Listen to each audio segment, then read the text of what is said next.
What we do here is go back.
Hello there, everybody. How the devil are we all? I'm very well, I thank you for asking. Apologies for the slightly late start. I needed to go for a shit. I'm not gonna. I was thinking of maybe saying something generic like nature called or something. No, I needed a big shit, and I'm sorry. It was 10:02, and I needed to void my bowels. Apologies. I thought that can wait a couple of minutes. You know. Anyway.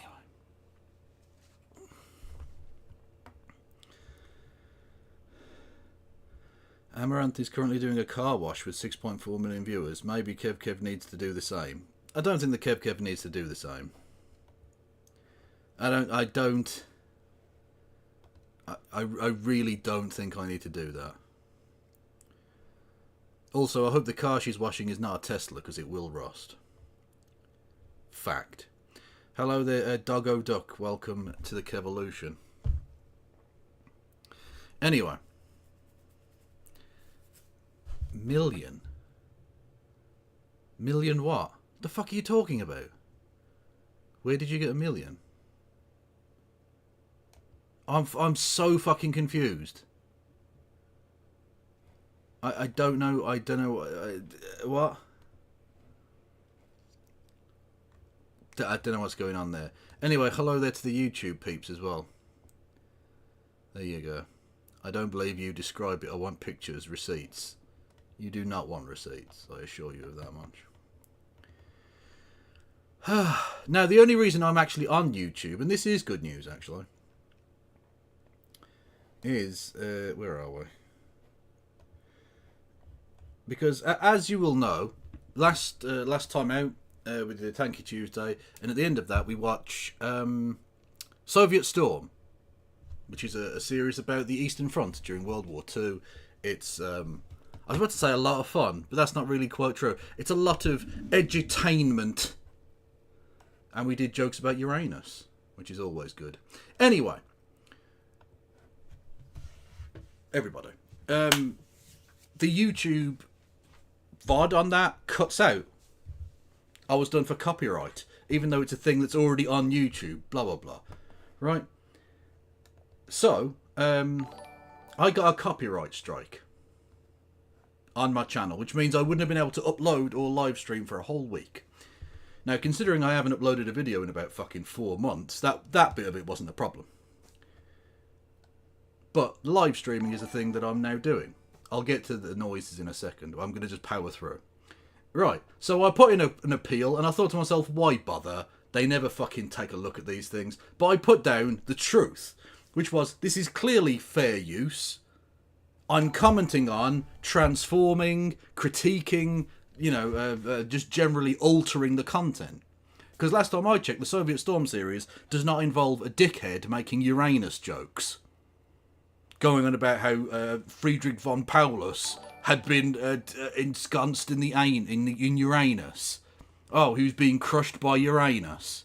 By the way, the project he was called Operation Uranus, named after the planet, which I thought we'd all agreed was to be repronounced Uranus to avoid these nonsense shenanigans.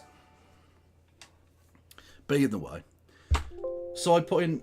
No, I don't want to remove that. I don't know why I even fucking pressed there. Right. Exactly. The DMCA bots don't care.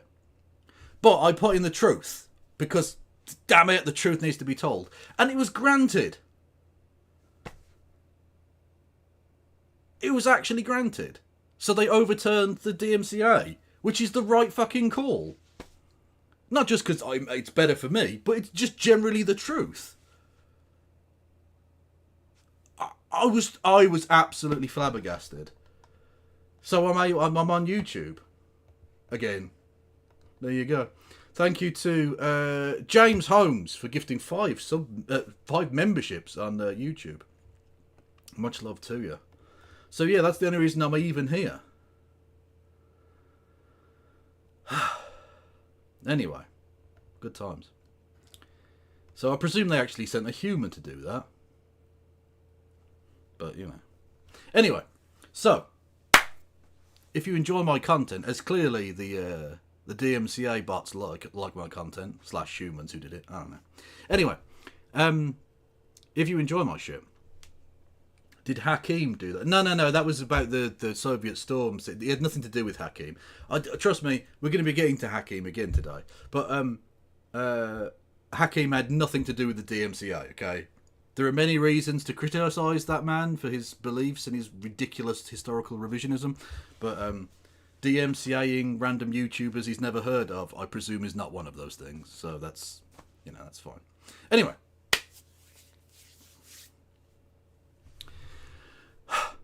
If you enjoy my content, you can hit the follow button. You can subscribe. You can subscribe with Amazon Prime. You can give subs to the community. You can do bits messages. 200 bits or more gets you a text-to-speech. You can do super chats on Twitch via the Streamlabs link below. You can do. You can help me out on Patreon and/or PayPal. Lord Freeters donated $3. Just gonna indulge into a little bit of nuisance before the blood sports start. Despunkify the penis. True, you heard the man. But there's no blood sports tonight. I don't know why people think there is going to be blood sports. There are no blood sports here. We're talking about the Bloodlands, for anyone who's read that book, kind of, and topics adjacent to it. But when there's no blood sports, there isn't a debate as such happening. Stop it. Get some. Maybe I should. I don't know. No, this isn't. This is going to be hopefully a good time show about war.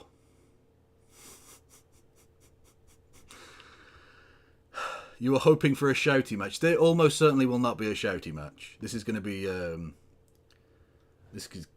nice, hopefully. Yeah.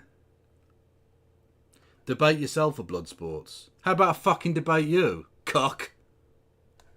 See what I did there? I turned it back on you. Switcheroo. Anyway, where did I get to? I fucking forgot. Yes.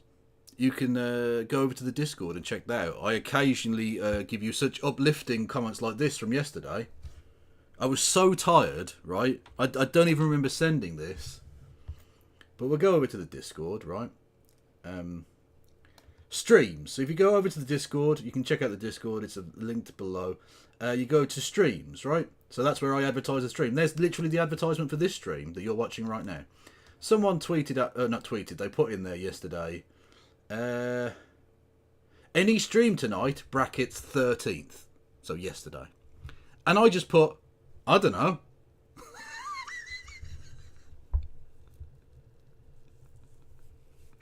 I don't know.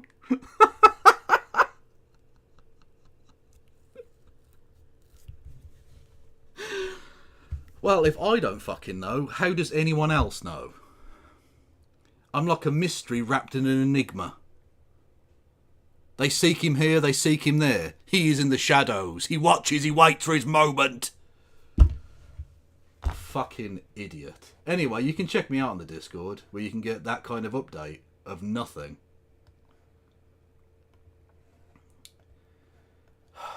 Anyway. You can check out the Discord, right? You can also go over to the YouTube.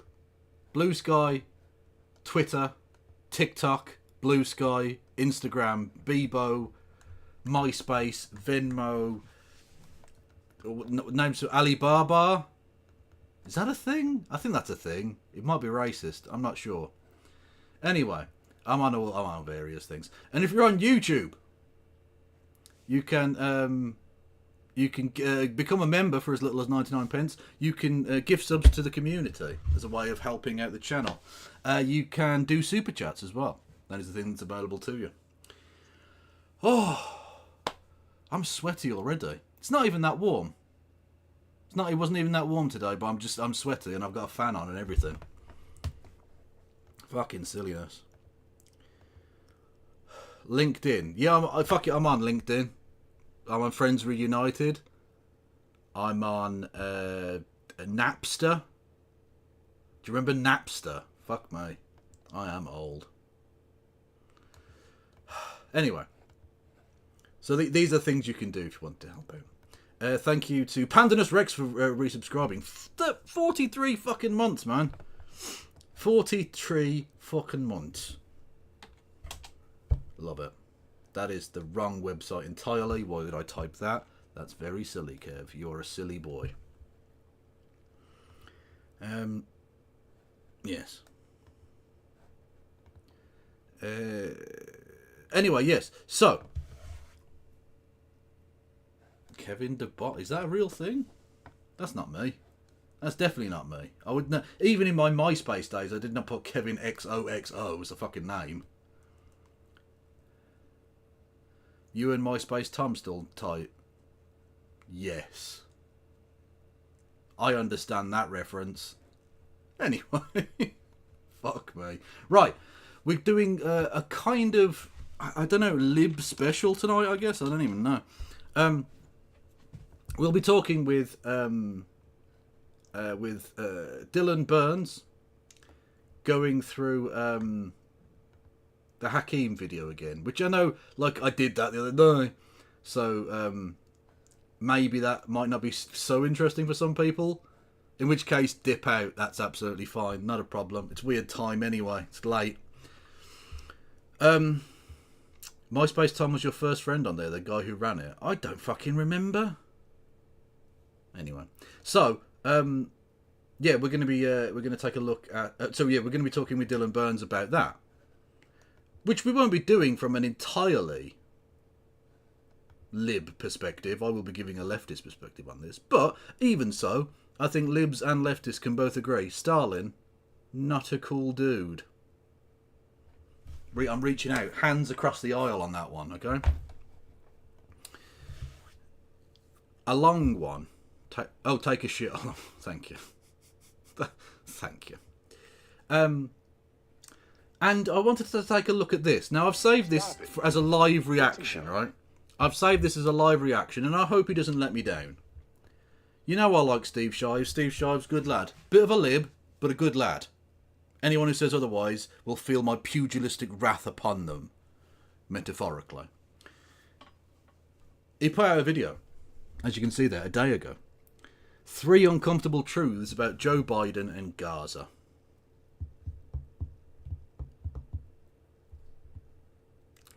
Yeah. I hope he doesn't let me down. I don't think he will. I have faith in Steve. But a lib talking about Gaza... always, like, it's always a... like... okay. But, like, prepare yourself to get hurt, is all I'll say.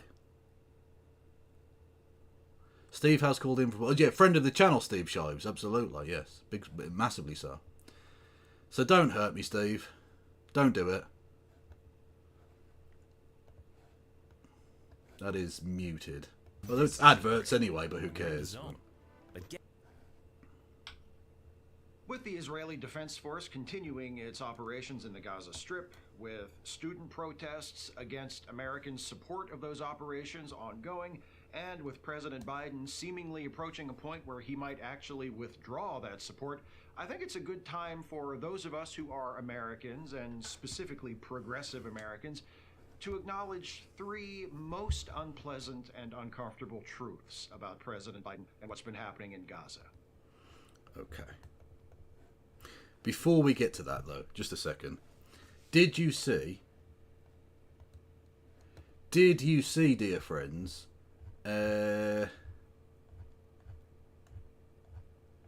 is it? Oh, for fuck's sake, hang on. Did you see Bill Maher getting... not Bill... right. It's Bill Barr or Bill Maher. They are 2 different people, I assure you. Hang on, what the... hang on, for fuck's sake. Bill Maher. Anyway, fucking white people, man. Jesus. Right. So... the podcast, the stupid podcast where he sits there smoking dope. The one where James Dreyfus looked like he was using his back as his anus. It was very strange. Anyway, they got onto the topic of the Israel-Palestine student protest thing, and Bill Maher has got some thoughts. With the kids demonstrating for Hamas, they're not demonstrating for Hamas, you piece of shit. Fuck you. Were the people demonstrating in Vietnam, were they demonstrating for the Viet Cong? Peace demonstrations doesn't mean the side I don't like. You're a fucking idiot. are in with the terrorists. They were for the Palestinians. Well, it's sort of the same cause. No, it isn't. What are you... No, it isn't. No. Like, right, I want to put this out there now. Right? Bill Burr is a fucking prick. I'm just going to say it now. I know some people on the left like him because they ignore some of the things he says and he's like, oh, he's vaguely libertarian. But he's a fucking weird, like, anti-feminist prick guy. But he's so right on this. He's so right on this.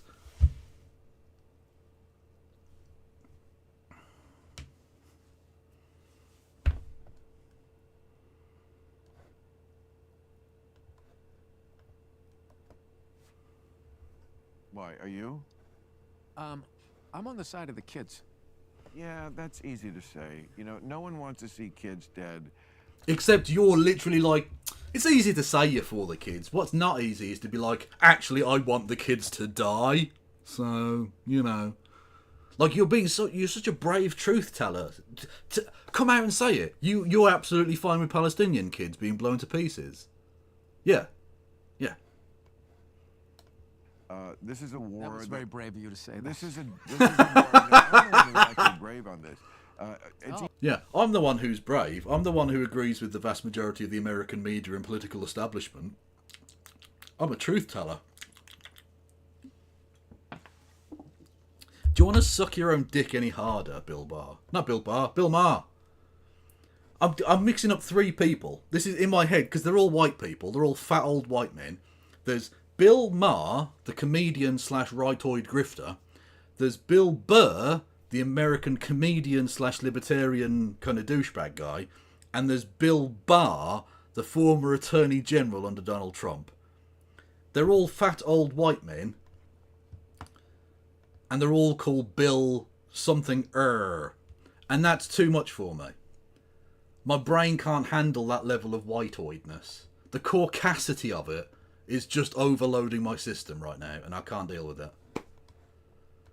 Pat yourself on the back. It's easy to say, I'm for the kids. Who's not for the kids? Well, I It don't- comes down to You! real You, Bill, clearly are not for the kids. hard-nosed decisions. Like a No, country... stop talking like you're a general. A country that It's so true. It's so Stop talking like you're a general.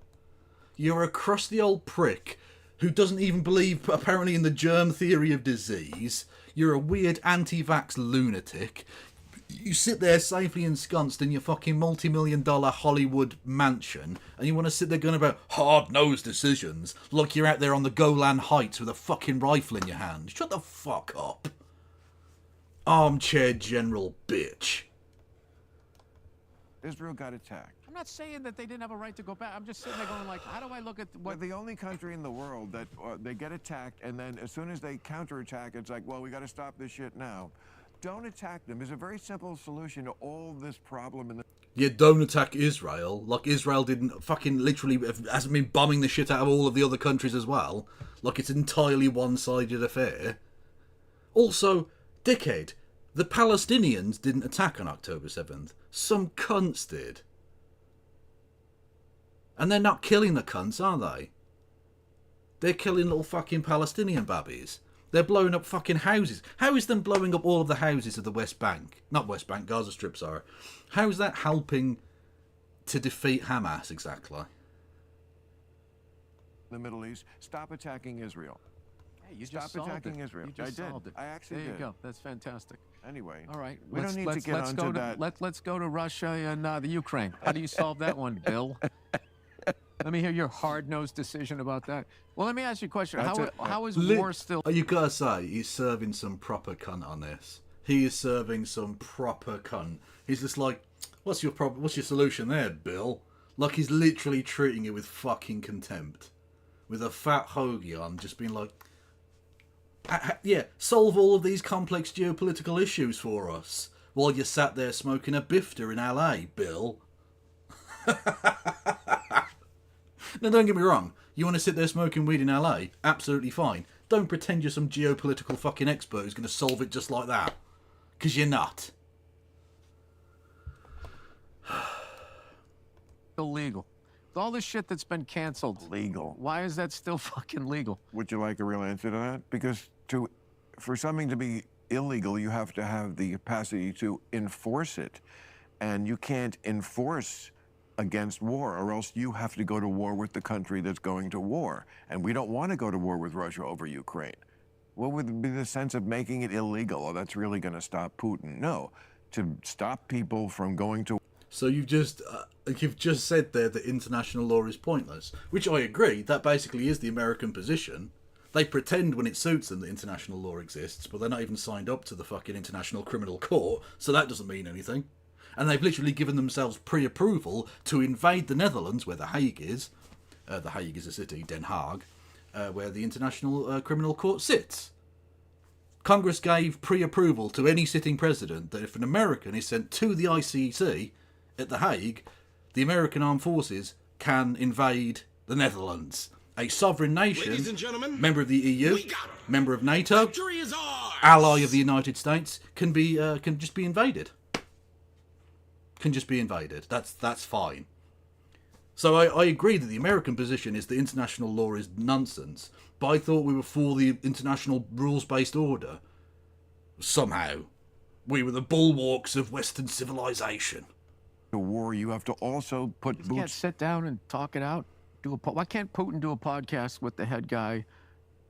Like, you just solved the Middle East on a podcast. Why can't they solve what they're doing on a podcast? True. This is why this is not your thing. Make This is some this is my- hard-nosed decisions. This is my It's not your thing. It's what you... That is my It thing. isn't your This thing. is not It your isn't. thing. You're like that guy Plain that the- has a fantasy football team and thinks no, he's a no, fucking no. GM. It's so good. Yeah, he really is. He really is. And the motherfucker plays some fucking fantasy league and all of a sudden he knows everything about playing the tight end position. Yeah, shut the fuck up, Bill. Fucking clown. No. That's exactly what it is. Like, why am I fucking listening to you like you've done something? Yeah. What have you done in one? Yeah. Why the fuck am I listening to you? Why is anyone listening to you, Bill? Why would we give the slightest fuck about what you have to say? You're just a fucking weirdo. You're a weirdo anti-vax freak. Go back in your hermetically sealed bubble and shut the fuck up. That felt good. That felt good to get off my chest. Let's go. Uncomfortable truth number 1. Biden is complicit in the deaths of Palestinians. Whoa, yes. Steve Shiveth. Let's go. Some token hand-wringing aside, President Biden and his administration have been fully on board with the state of Israel's military assault on the Gaza Strip, which began in the aftermath of an incursion into Israeli territory by Hamas militants on October 7 of last year. Since October 7, the IDF has killed nearly 35,000 Palestinians in the Gaza Strip. And look, I'm not going to argue about terminology here. Lots of us... And by the way, according to the Times of Israel, whilst we're on the thing, hang on a minute. Whilst we're on the hostages thing, right, the deaths and hostages and all of that, turns out Israel massively nearly showed the guy with the fucking gas pump up his arsehole.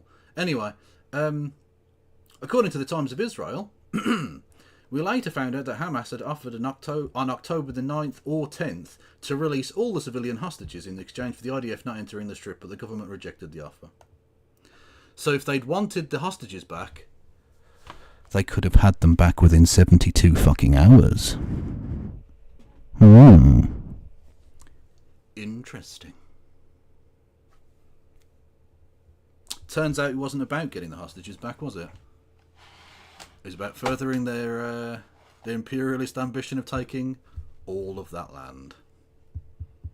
And killing loads of people, so that they could put their people on that land. It's called settler colonialism.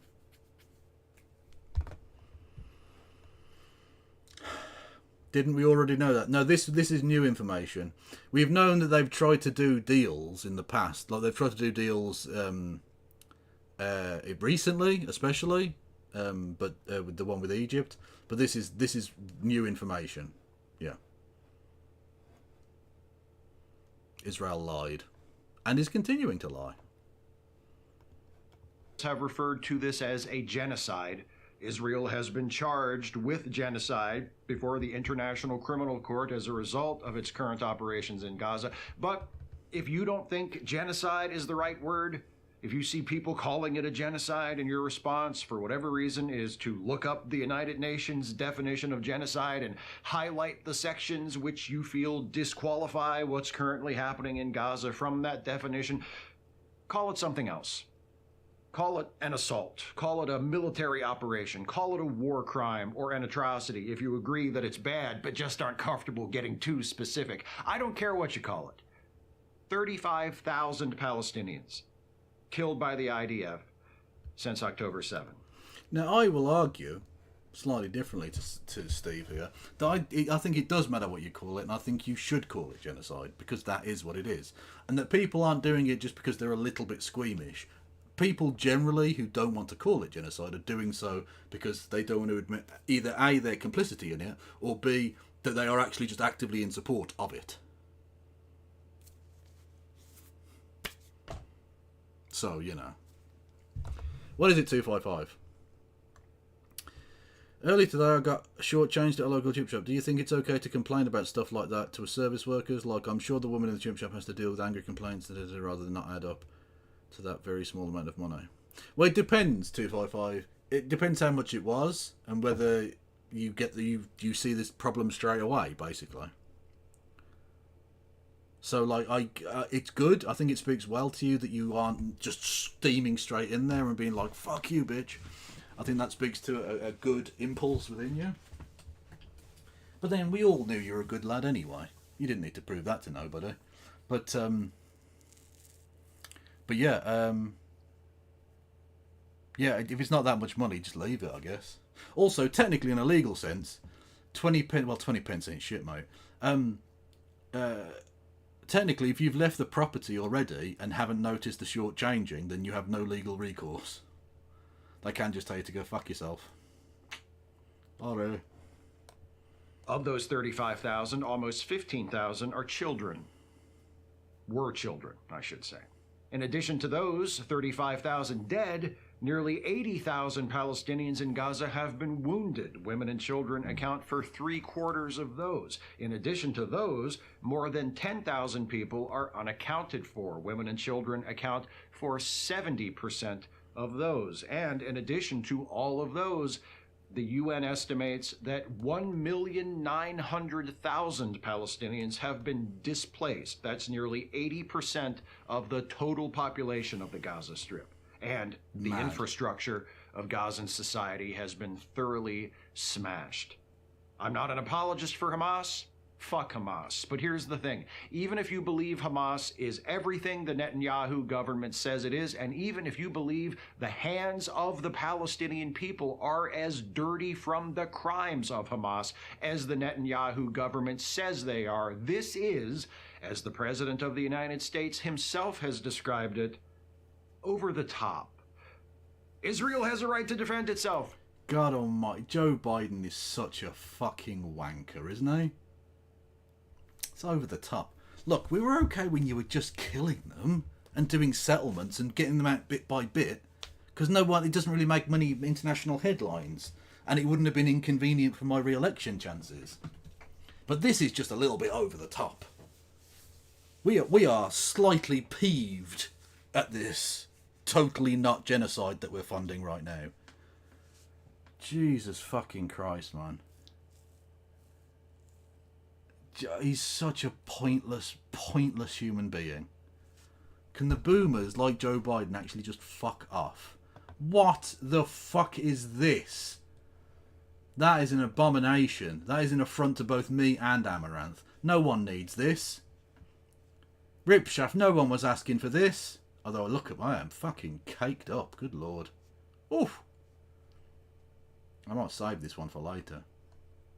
Is that... Okay, if I jerk it to this picture, is that gay or straight? I don't even know anymore. I don't know. But feel free, anyone out there. The link's in chat. Go fucking hog wild on it. Of course it does. How much safer is Israel for 15,000 dead Palestinian children? Some folks have said, well, yes, of course, that's horrific, but that's not President Biden's fault. He's the president of the United States, not the president of Israel. How true. That's why I'm not saying he's solely responsible for the Gazan genocide, or whatever you want to call it. I'm not even saying he's primarily responsible for it, or largely responsible for it. I'm saying he's complicit. He's involved. He's helping. He's not the only one helping, but he's helping. And while I'm sure much of the relationship between the United States and the State of Israel is defined by and subject to treaties and other agreements which limit Biden's options, which is a whole other problem we should probably talk about at some point, Biden's recent declaration that he will halt shipments of certain weapons to Israel... No, we're not making Kevarantha a thing. No. No. Bad chat. Don't make me boop you on the snoot. I'll do it. If the IDF goes ahead with a planned large-scale invasion of the Gazan city of Rafah, implies that his complicity has been, at least in some measure, by choice. If he can stop sending American weapons to the IDF now, presumably he could have stopped sending them months ago. How many Palestinian homes, or schools, or hospitals have been reduced to rubble? How many children have been killed by American bombs since October 7? How many could still be alive if not for our country supplying arms to the IDF? How much of that blood is on our president's hands and, by extension, on our hands? How much less? Despunkify Kevaranth. I'd like to apologise to Steve Shives for talking over that fantastic, pointed moment where he was making a really emotional plea with a stupid meme from my channel. No, Marcus Drake, God bless you. No problem with you. You couldn't possibly have known the timing of it. This is all me. I'm the one that allowed this to happen. This is entirely my fault. I apologise to everyone involved. Totally ruined his point. Totally ruined all of the depth. Its sincere opening of his heart on a topic of huge import.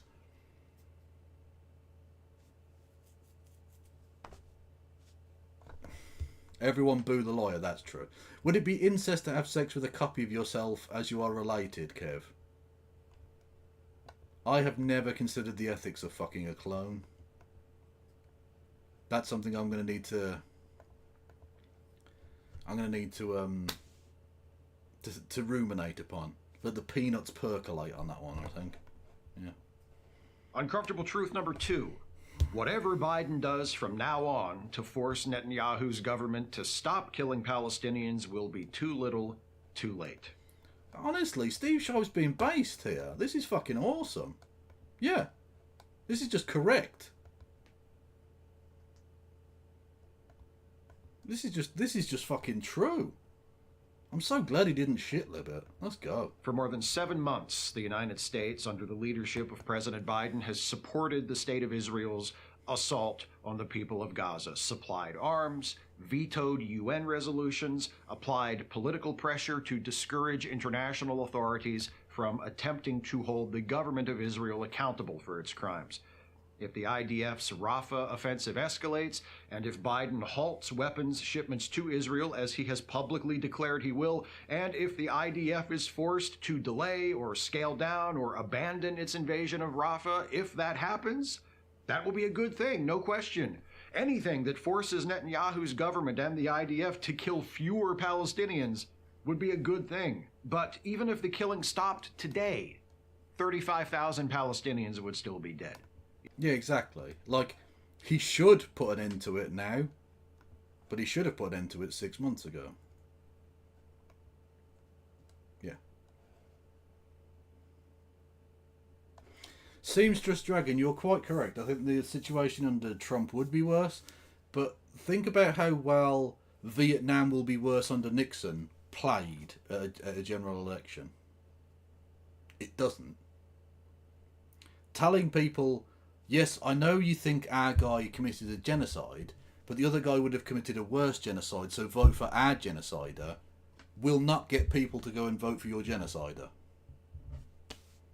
That isn't sufficient. And look at 2016. You can't just say, and I'm not saying you are saying this, but libs, you know, the libs that are going to be making this argument to the world and to the country.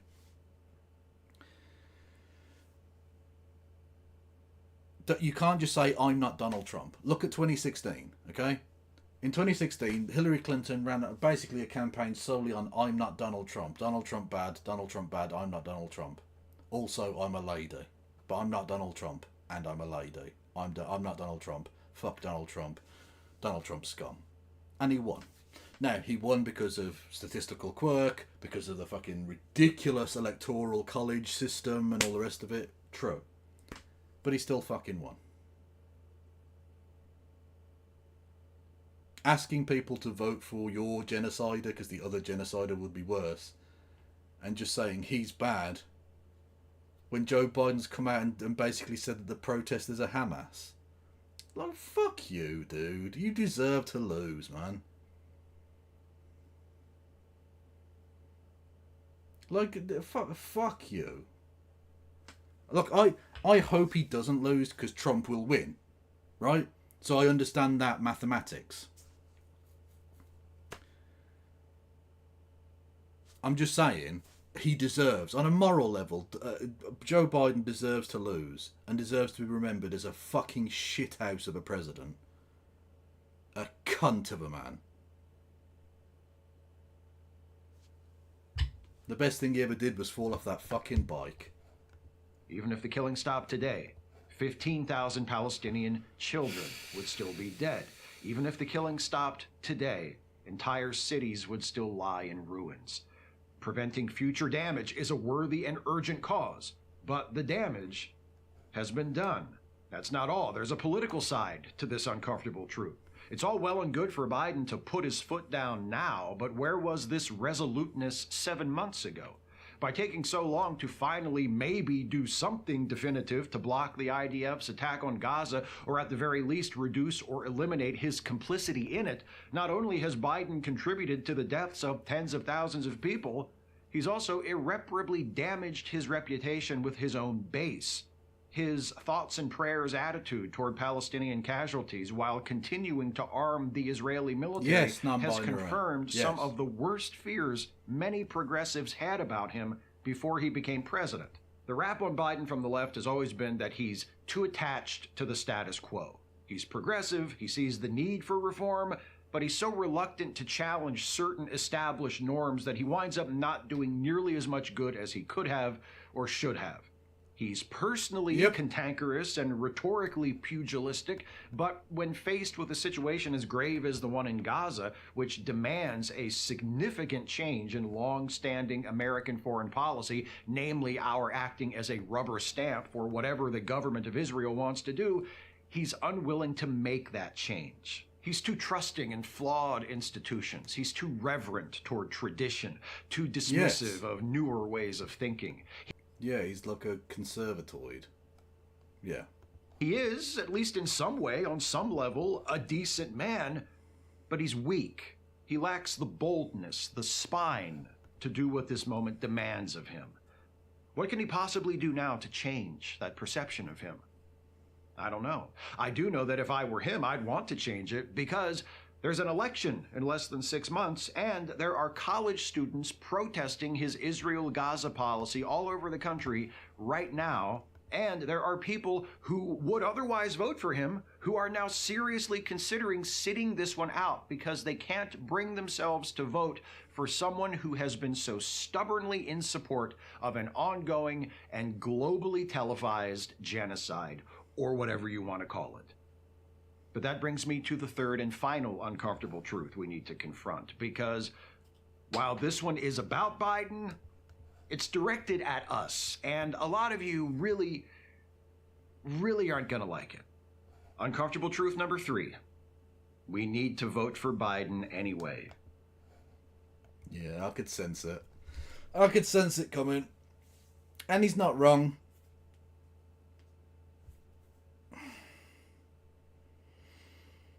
He's not wrong, because, I mean, fundamentally, if the point is about harm reduction, Trump has already said that the Israelis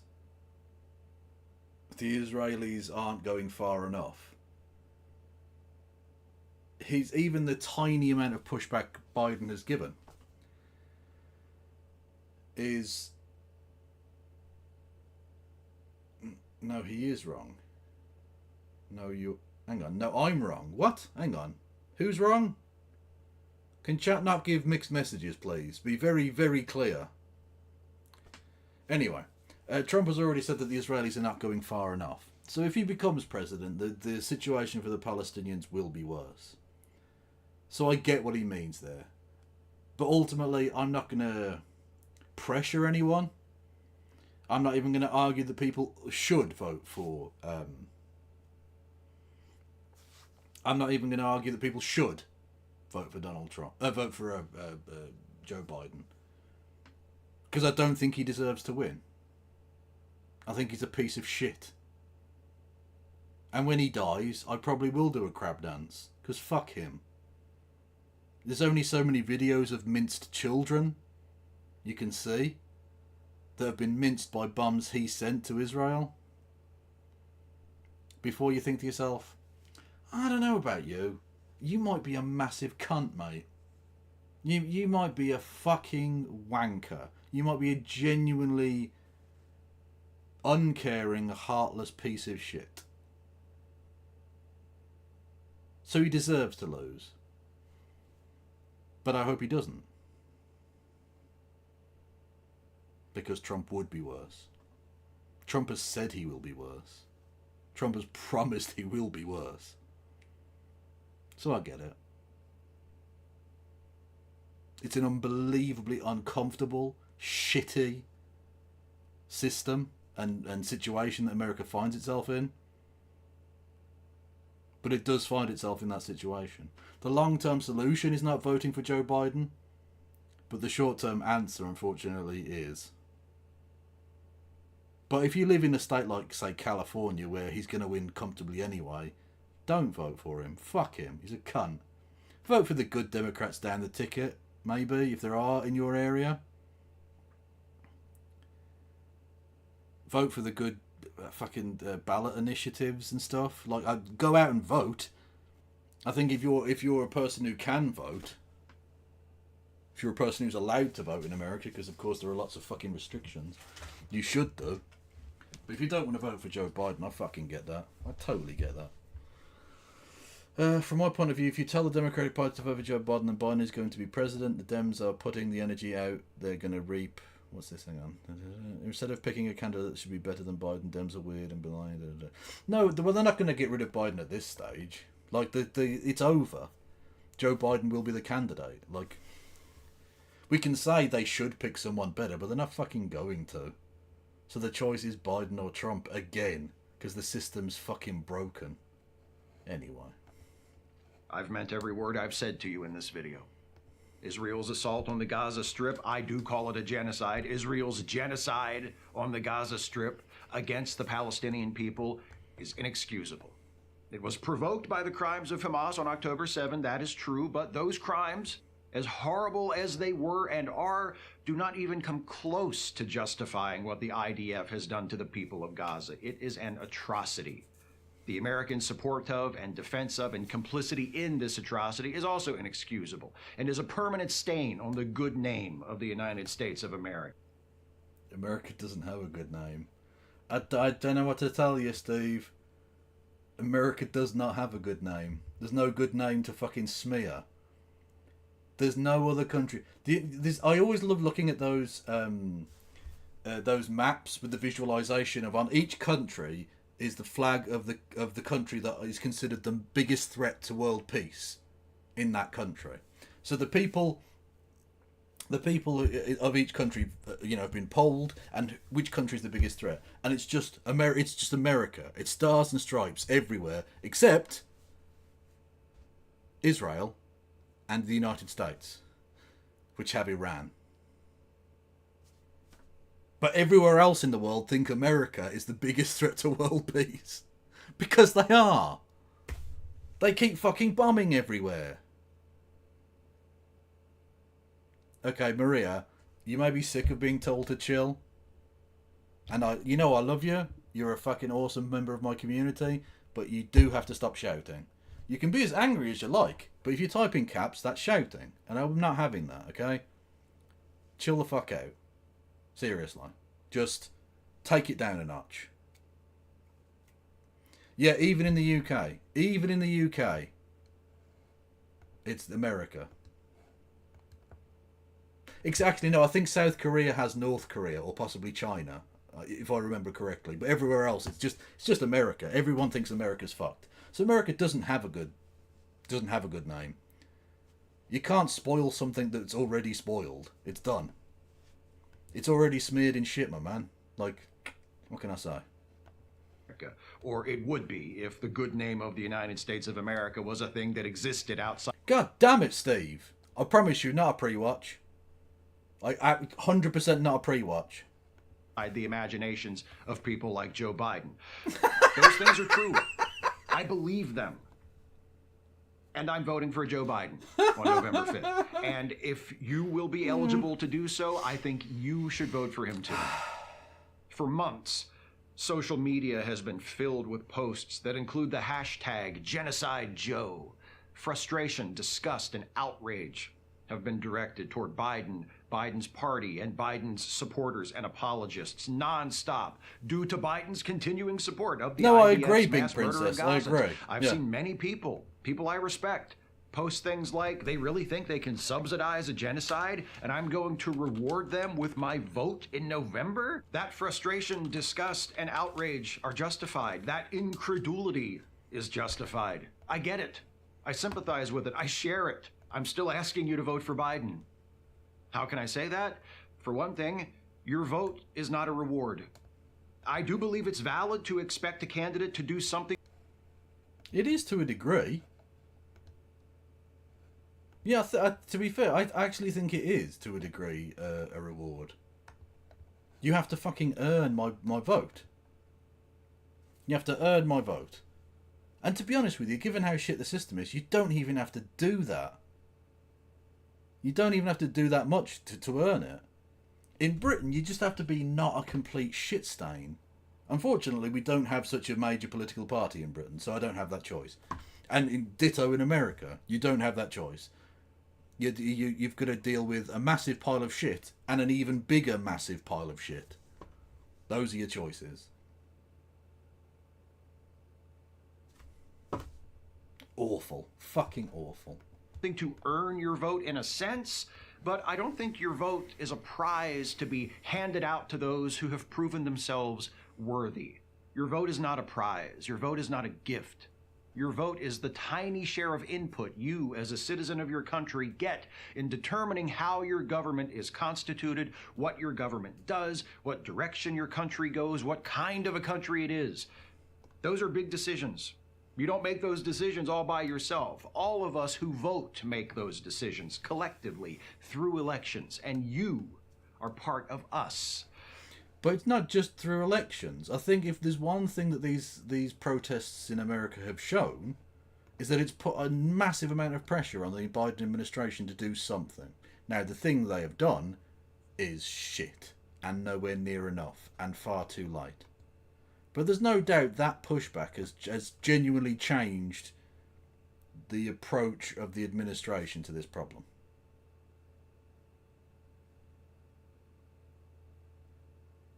That, I think, is a worthwhile endeavour.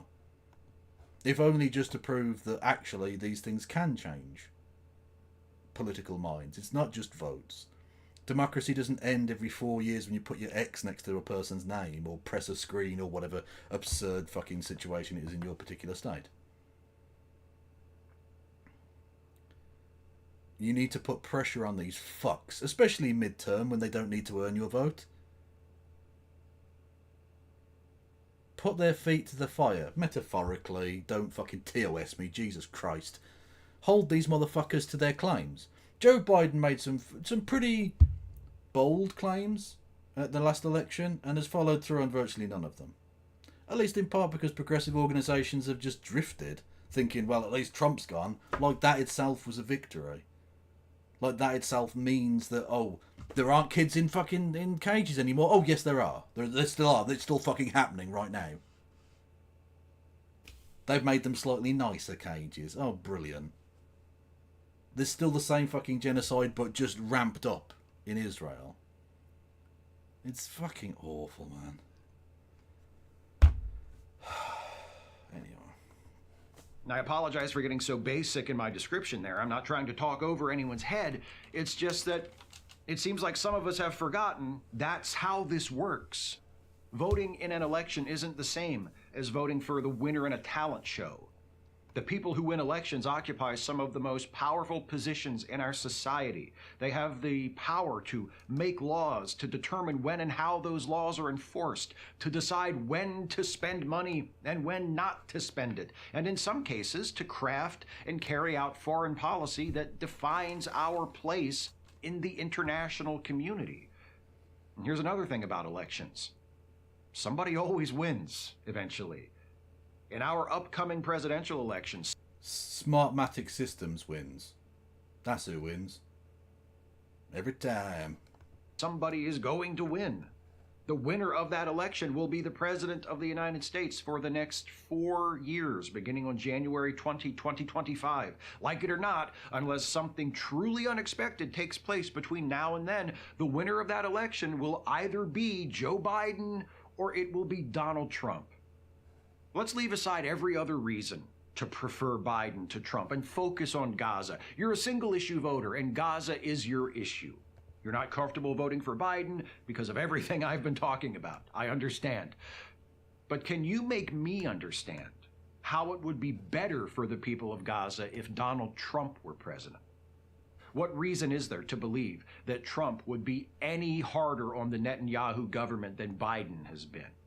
It seems far more likely that Trump would be even worse for the Palestinians. The day before I wrote the script for this video, Thursday, May 9, Trump denounced Biden for saying he'd cut off the flow of weapons to Israel if the invasion of Rafah went ahead. He accused Biden of siding with the terrorists. He said it was disgraceful.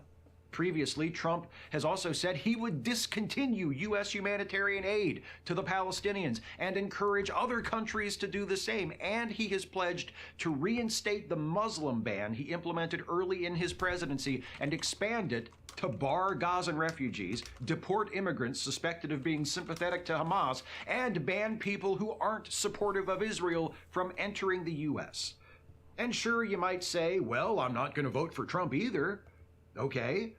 But that brings us back to somebody always wins the election. The next president is going to be Biden or it's going to be Trump. Firstly, can someone get Maria out of ad hell? And secondly, it reminds me of the old anarchist joke, or it wasn't even a joke, it's true, of it doesn't matter. What was it? It doesn't matter who you vote for, the government always gets in. In other words, there's always that ruling establishment that are going to get in some one way or the other. That it's the system that's kind of rotten rather than the a stiff dick of poo. necessarily who you vote for or whatever. What's the betting that Starmer's going to suck up to Trump? Starmer's already sucking up to Trump. I don't know if you saw this. Hang on a minute. What's his name? Lammy Trump. David Lammy, who said that Trump was like a weird fascist piece of shit, has been sucking up to him. Here we go, from 6 days ago. David Lammy, Foreign Secretary, will be Foreign Secretary presumably under Keir Starmer, said, tells US Republicans he can find common cause with Trump. Like, come on now. David Lammy, the shadow Foreign Secretary, has set out in Washington D.C. speech his credentials as a British foreign policy capable of working with a Trump presidency, saying he gets the agenda that drives America first and insisting that he will seek common ground with Donald Trump. They're already fucking riding his cock and he's not even won. What a piece of shit. Honest to God. As bad as Biden has been for the Palestinians, there's no reason to believe Trump will be any better. To the contrary, Trump has given every indication that he will be far, far worse. So if you care about the Palestinian people, particularly those in Gaza, it seems to me you should want to do your part to make their situation better, or at least keep it from getting worse.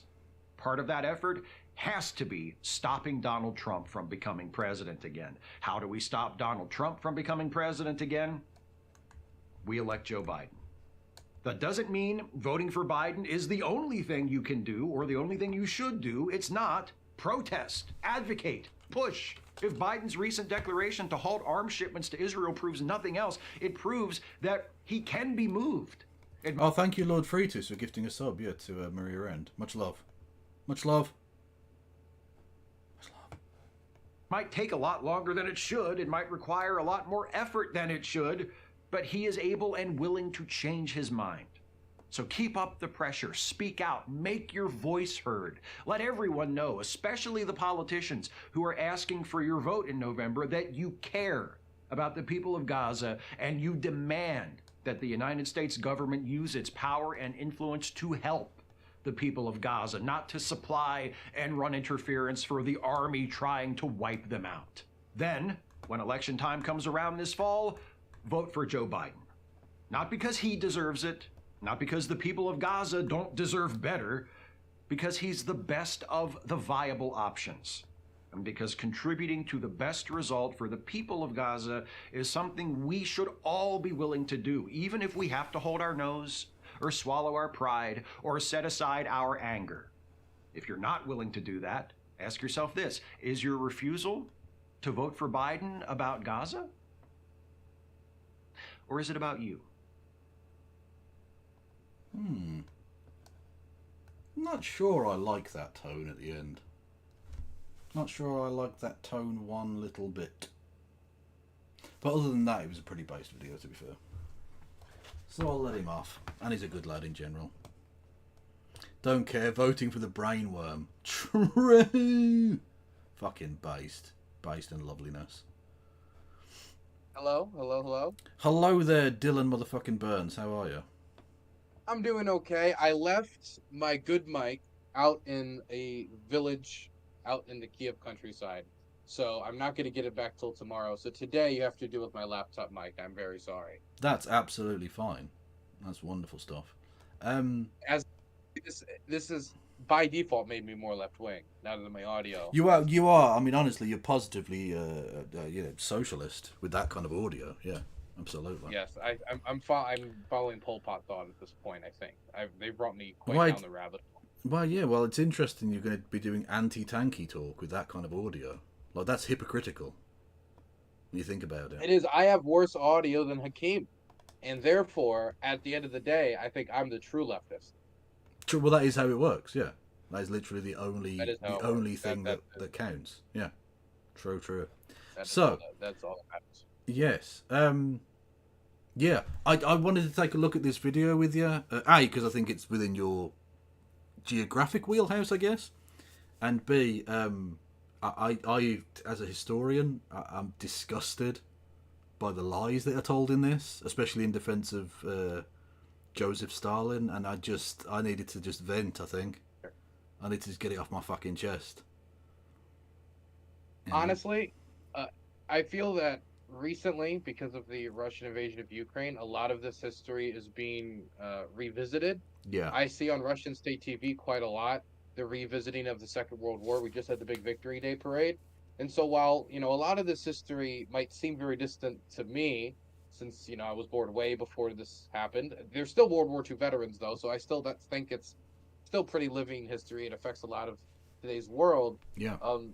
The narratives of this war are constantly dominated by the Second World War, even though there's other wars that have happened since then that I think are a lot more relevant to this one. Like, for example, I think the Moldovan War after the Soviet dissolution might be something you could point to. That's something that set a standard for how the Russians have engaged in Europe post-Soviet collapse. You could talk about the Russian invasion of Georgia. Yeah. Of course, there's the 2014 invasion, which directly leads to this invasion. Yeah. You could talk about the invasion of Ukraine back during Soviet times in 1918. There's a bunch of different wars you could bring up besides World War II, especially when you consider the fact that the Ukrainians per capita lost a lot more, maybe even in total numbers, but I know for sure in per capita, lost a lot. I think more than any other Soviet state to the Nazis. And they were the center of Nazi Lebensraum policy. So I think sometimes, while not all comparisons are negative and bad, sometimes I almost get a little triggered by some of the comparisons due to how much Ukraine has sacrificed to the cause of defeating Nazism. Yeah, exactly. Yeah, it was about 4 million Ukrainians were murdered during the Second World War, and yeah, I think it was the worst affected in terms of per capita in the Soviet Union. Although Poland, as we were about to find out, was lost about 1/5 of its total population and stuff. But there are definitely parallels because, I mean, the reason I first started learning about this was during my college days when we were learning about the Holocaust.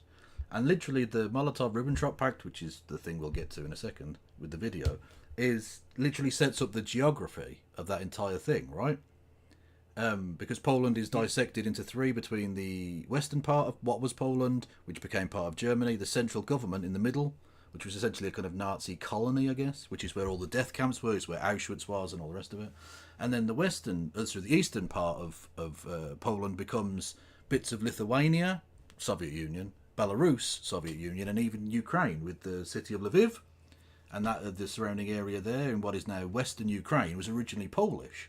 And so the geography of that region is dominated by this military pact between Stalin and Hitler. So even though, like you said, with the Moldovan thing, literally Bessarabia, a part of Moldova, is mentioned in the secret protocols of this pact. So it's the modern day geopolitics of that region is still so impacted by this. It's amazing how was it? The more things change, the more they stay the same. You know. It does definitely have an impact. I just am kind of always worried at the how much a certain narrative has to dominate the conversation. And it's not like World War II has a downward effect on every geopolitical European issue Yeah. since World War II because it was such a giant geopolitical calamity, tragedy, Yeah. slaughter that happened in this smack dab and throughout all of Europe. I mean, it felt some of the hardest concentrations of the war. So that is true.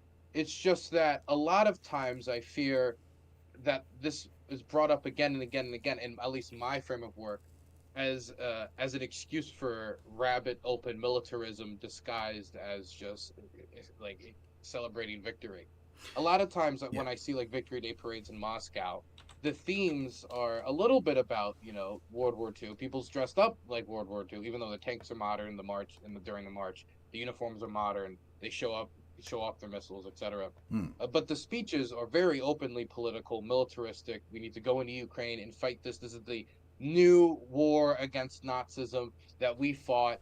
And recently, we've been seeing claims from state TV and, in some instances, even some similar statements from Putin, basically advertising it as if Russia, by their lonesome, went and fought all of the Nazis, and then Europe kind of just swooped in and took the big W afterwards. And with that type of military, not only removing the victory for the Western Allies, who were very important for winning World War II, and keeping the Soviets in the game during the early stages of the Nazi invasion, but it also kind of portrays this idea of Russia as the unbeatable, Russia as the all-powerful. If Russia can defeat the Nazis on their lonesome, then certainly they can conquer any state in Europe on their lonesome. And so this is the dynamic of where I see the Hitler-Stalin pact brought up most often. It is to counter this narrative. Not saying that's Hakim's narrative, but that's where I see it most these days. Yeah, exactly. You're quite right. Yeah, and I think it's discussed in the kind of Russian chauvinism that you see, both modern times and during the Cold War. Because, like I say, 4 million Ukrainians were killed. There were various numbers of people killed from the Central Asian republics and from the Baltic countries and all the rest of it. Let alone the fact that, like you say, the Second World War is a great example of international cooperation to defeat evil, right? American Lend-Lease food and vehicles are the only reason that the Soviet Union was able to survive. It's the only reason that Britain was able to survive, frankly, as well. It's international cooperation. It was the two-pronged war that essentially ended up destroying fascism. And I think that's something to be proud of rather than to try and belittle other people's input to that. And it's especially galling given that Stalin, the guy who they were all doing this in defence of, was Georgian. He wasn't even fucking Russian. So I don't know how Russia can say they did it on their own. The fucking leader of the country wasn't Russian. I mean, there seems to be at least some acknowledgement that it was a Soviet task, that it was the Soviet Union that did this. But it's usually the Soviet perspective is dominated by the Russian perspective. Yeah. And so when that's saying, it's kind of almost like, it was, Superman and friends that defeated the Nazis. That's what it sometimes feels like. A little bit, yeah.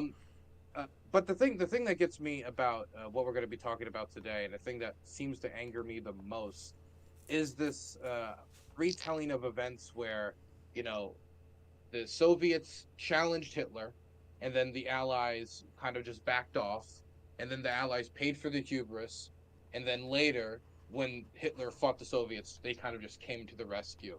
And there's a lot of detail that's left out here about, Nazi-Soviet cooperation, and not just Nazi-Soviet cooperation, but also the Second Republic, the Second German Republic, and the Weimar Republic, and how they worked with the Soviets and Trotsky to both develop weapons, develop factories, try to test German capabilities in the Soviet Union that they couldn't test in Germany due to the restrictions of the Versailles Treaty. To me, it seems like from the Soviet perspective, and it's easy to understand this due to the brutality of the time. You can still disagree with it morally, which I do. It was cold, calculated. We wanted to split up Poland because we didn't trust Pilsudski. We didn't trust the Poles. We never really accepted the artificial state of Poland. But it's almost redrawn now as kind of, it was just kind of the prelude to the Second World War. We actually invaded to save these people, and it was.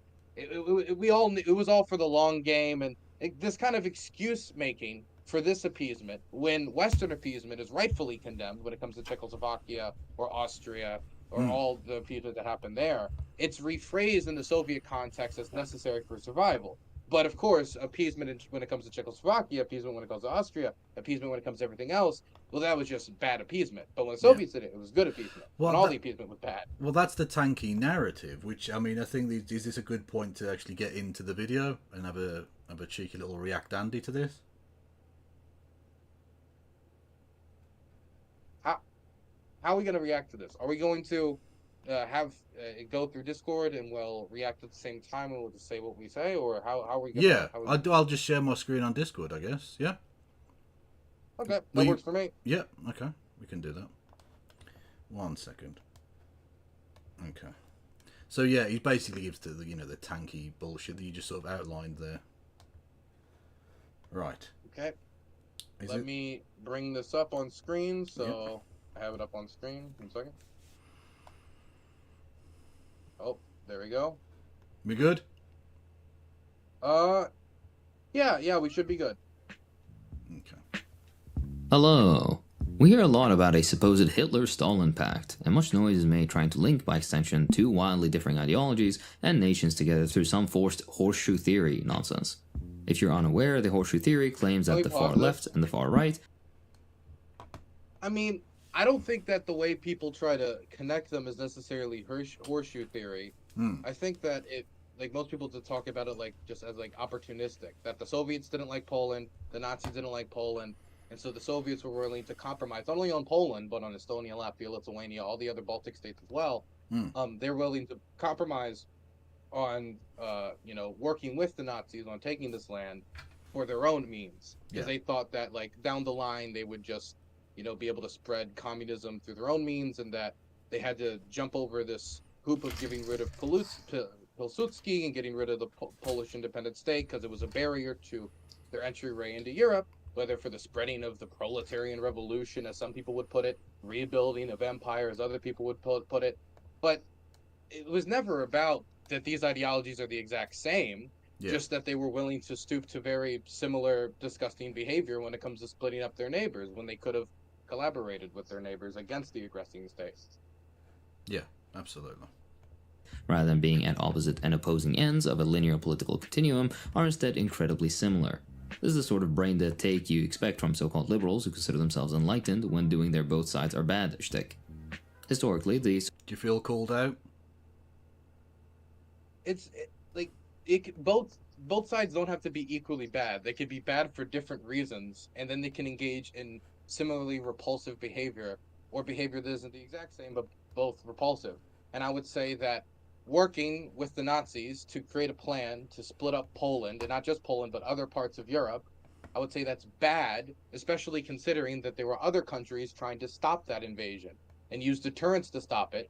And by working to a great deal with the Germans, you destroyed that deterrence. You eliminated that deterrence, destroying a fear from the Germans of any Soviet attack from them if they were to attack Poland. It messed up the balance in Europe, and it helped contribute to the start of the Second World War. It has nothing to really do, in my mind, with saying that Stalin and Hitler are butt buddies in ideology. It has more to do with they were butt buddies when it comes to brutalizing Poland. Well, exactly, that's the point. It's not that the ideology is exactly the same, it's that the authoritarianism is far too similar to ignore. So-called liberal center has always immediately sided with the far right when it came down to it, while the far left was the only one to have any real form of successful and organic resistance. But that's not why I'm here today. Let's discuss the Molotov-Ribbentrop Pact. Note, the USSR and the Stalin era specifically was an incredibly nuanced episode of history. There are no great men, history is made by people and material conditions. Actions aren't taken in a vacuum, but instead are affected by real deficits and changes as they occur. Very rarely does something in history happen because someone is crazy, whatever that means. Much more commonly, we're... Now, he's outlining here that a true thing, right? The great man theory of history is ridiculous, and the fact that anyone ever took it seriously. Absolutely, I agree with him wholeheartedly with that. But a lot of people look at history that way. It's I don't know if that's Hollywood's doing. I don't think it's just Hollywood. It was like 19th century historians who wanted to have like a simple narrative of why things happen. And it isn't much I easier to think it's understand. also early. Yeah. A lot of early history is just family history, just people wanting to Yeah. write down they had a cool horse and a cool mansion. And Yeah. so I think maybe it comes down from that. I honestly don't know enough about this to say where Hmm. this came from, but I could imagine it coming back from people using history to really just brag into eternity. Yeah. But the problem is, he's outlining that the great man theory of history is wrong, but he's doing so. He's doing this entire video to defend Stalin, and just Joseph Stalin. That's all this video is basically, is try and get Stalin off the hook for his, riding Hitler's dick. I do have to say that the longer communists and Marxists concentrate on defending Stalin, the more that will appeal, I think, to everyday working people.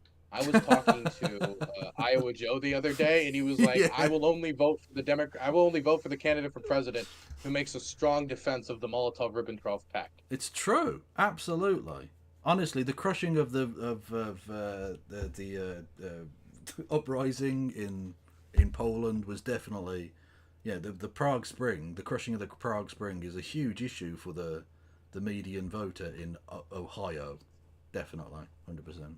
Very important. Very important. Yeah. Or simply missing or refusing to investigate the context. You don't have to like the USSR to be fair to the conditions it found itself in, nor do you need to agree with the actions taken just because you can understand why a certain action was taken. Broaden your mind little, don't insult your intelligence, and be better than those that lap up the laziest pop history propaganda. Let's get started. A frequent trope we hear is this: the 1939 Molotov-Ribbentrop Pact was a military alliance between the USSR and Nazi Germany. This framing usually follows attempts of paralleling the... Can I just throw out there for a moment? People can use whatever term they want to. Eventually, what the Germans and Russians would call it, and this is just how I refer to it, because it is not exactly like the Axis military pact. There's a difference there. They called it a friendship agreement. That after they invaded and they took over Poland, they rewrote it and they amended it, not really rewrote it. Yeah, that was and they called it the friendship agreement. Yeah, and their friendship was bounded through their conquering of Poland. Where they said they would explicitly end the secret protocols, which were revealed by the Russian National Archives in 1995, that they would split up Poland in the event of territorial change, say an invasion, which just so happened to follow right after this agreement was made, that they would split up Poland by the Vistula, which just so happened to travel right through Warsaw or roughly around the Vistula. So the exact it did. You could say it was a military alliance. I don't know if you would go that far, but it was certainly a friendship agreement where they agreed to the splitting up of an independent state, which they both thought was artificial. Well, I absolutely would call it that. They called it a defensive pact initially, and then, like you say, a friendship and borders agreement. But literally, like you say, the borders of the spheres of interest would go along the Pisa, Narew, Vistula, and San rivers, which are all in Poland. You carved up Poland to your own effort, to the point where, and this is where you can tell it's a military alliance rather than just a defensive pact. They carved up all of these different places. Lots of territory from Poland was given to the Soviet Union or Germany, respectively. And they even had a joint military parade at the handing over of the Brest-Litovsk military academy in what is now Belarus. The Nazis and the Soviets had a joint military parade. That's a fucking alliance, then. What do you mean? That's not just like some defensive pact shit anymore. That's you being fucking friends with them. Come on. The thing is, I would say that the United States is friends with many countries and has like productive relationships with them without necessarily being military allies. I could see how someone makes the argument, but at the end of the day, the nuance isn't where's Stalin and the Nazis. One second, I just got a donation. I'm just gonna mute it. Yeah, no problem. Oh, never mind. I won't mute it. Mm-hmm.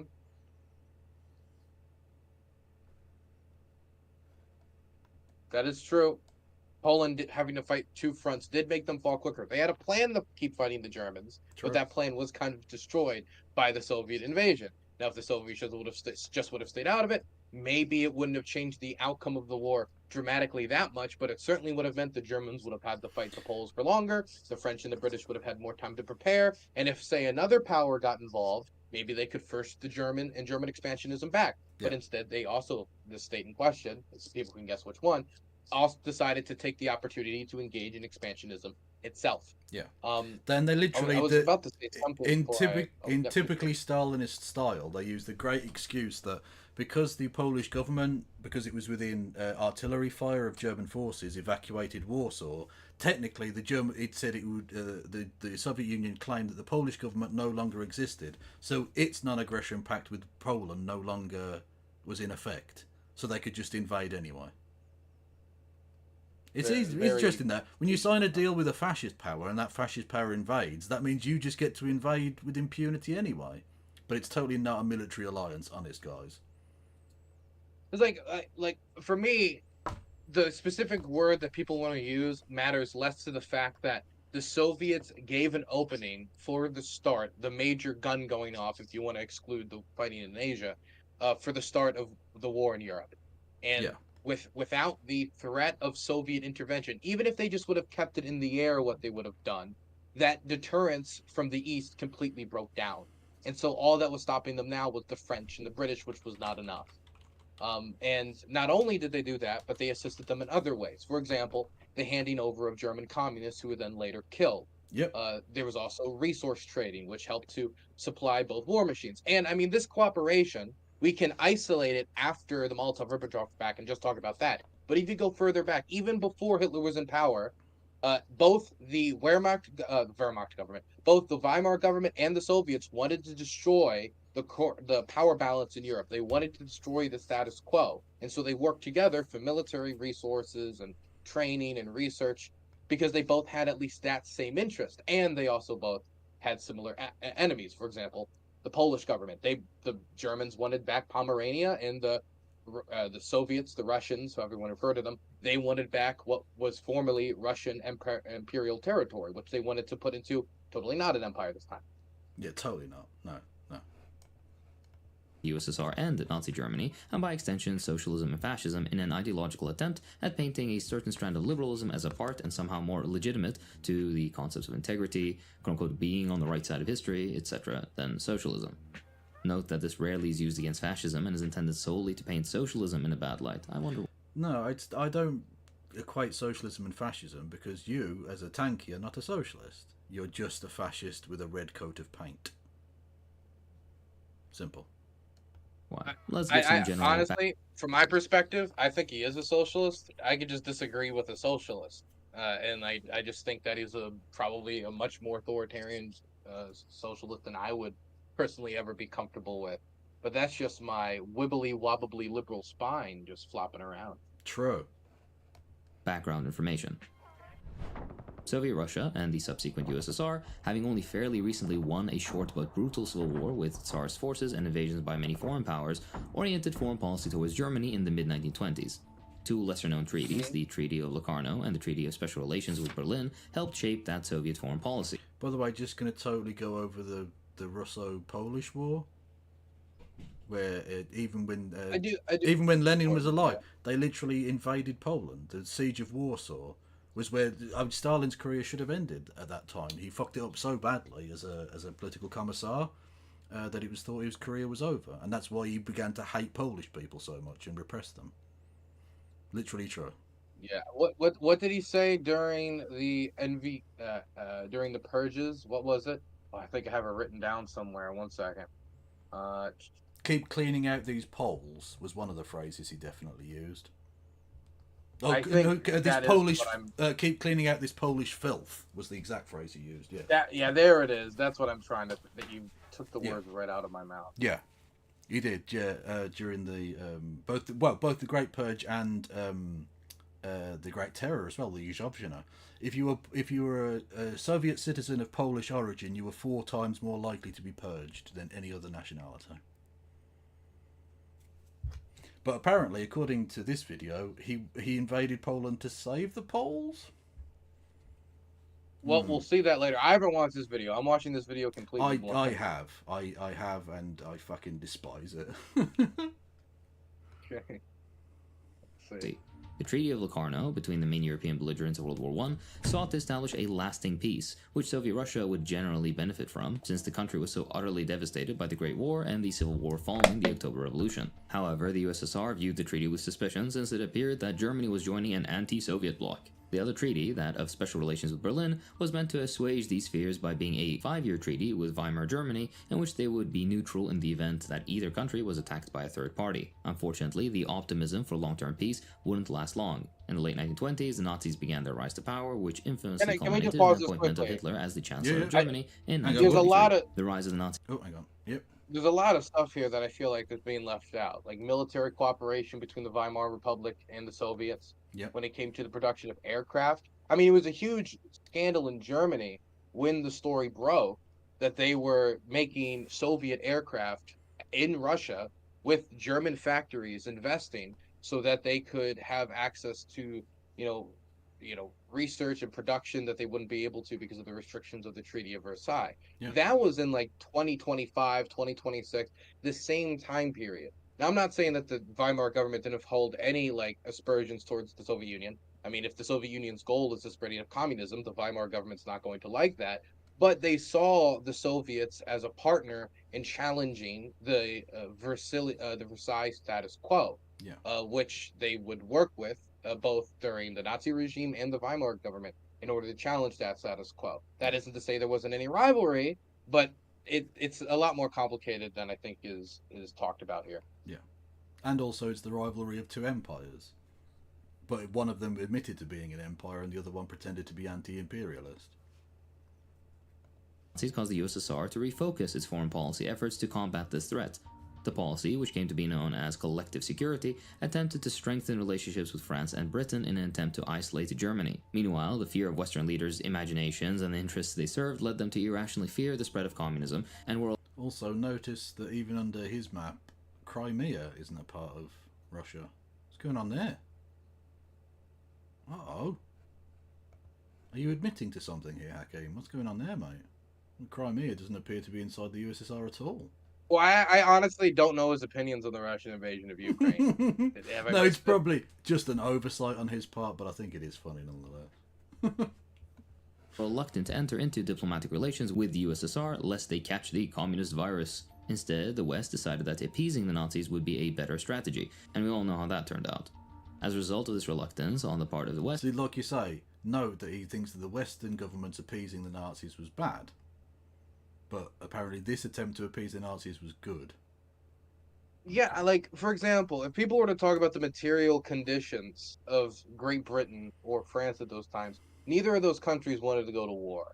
Neither of those Or were countries wanted to go to prepared. war Yeah. over the remilitarization of the Rhineland. Yep. Because if you're going to talk about the horrors of World War One, you're going to reopen that over the Germans putting troops in their own territory in a treaty that's almost universally agreed to be possibly at least a little bit too harsh, even in French and British countries where the sympathy towards that was growing at the time. Like, you could talk about the political reality that these countries found themselves in at the time, and you can make excuses for it. It's Yeah. just that I don't think that those excuses make up enough for the bad policy decisions of people like Neville Chamberlain, other Western leaders, because they should have had the political and diplomatic forethought to see that, you know, even if it means short-term political consequence, stopping the Germans before they take over Czechoslovakia, which had Skoda Works, the largest, I think, arms manufacturer in Europe, some of the most productive arms factories in the country. When they ended up invading Poland, it was with Czechoslovakian tanks and arm manufacturing fueling that war effort. And so you can point towards that and explain it away with the political reality, but that doesn't change what decision they ended up making when it comes to appeasement. Both Soviet and Western appeasement was bad.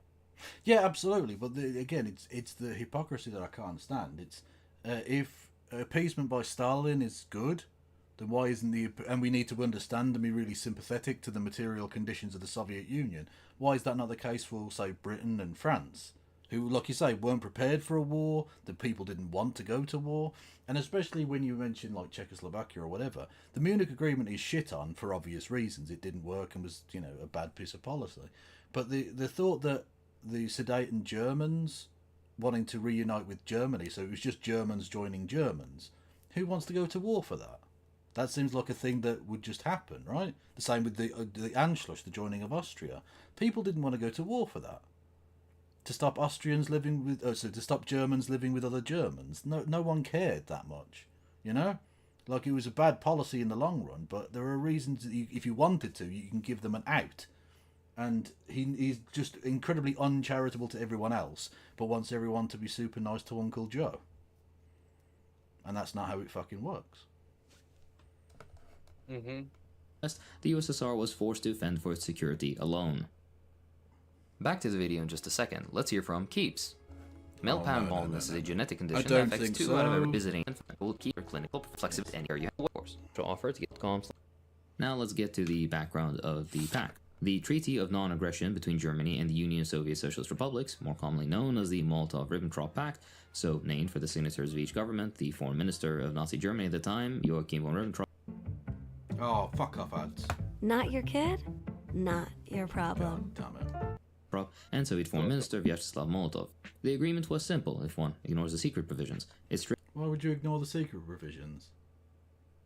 Why would you ignore Well, we'll probably get into that later. We'll get into that I think later, so, sure. yeah.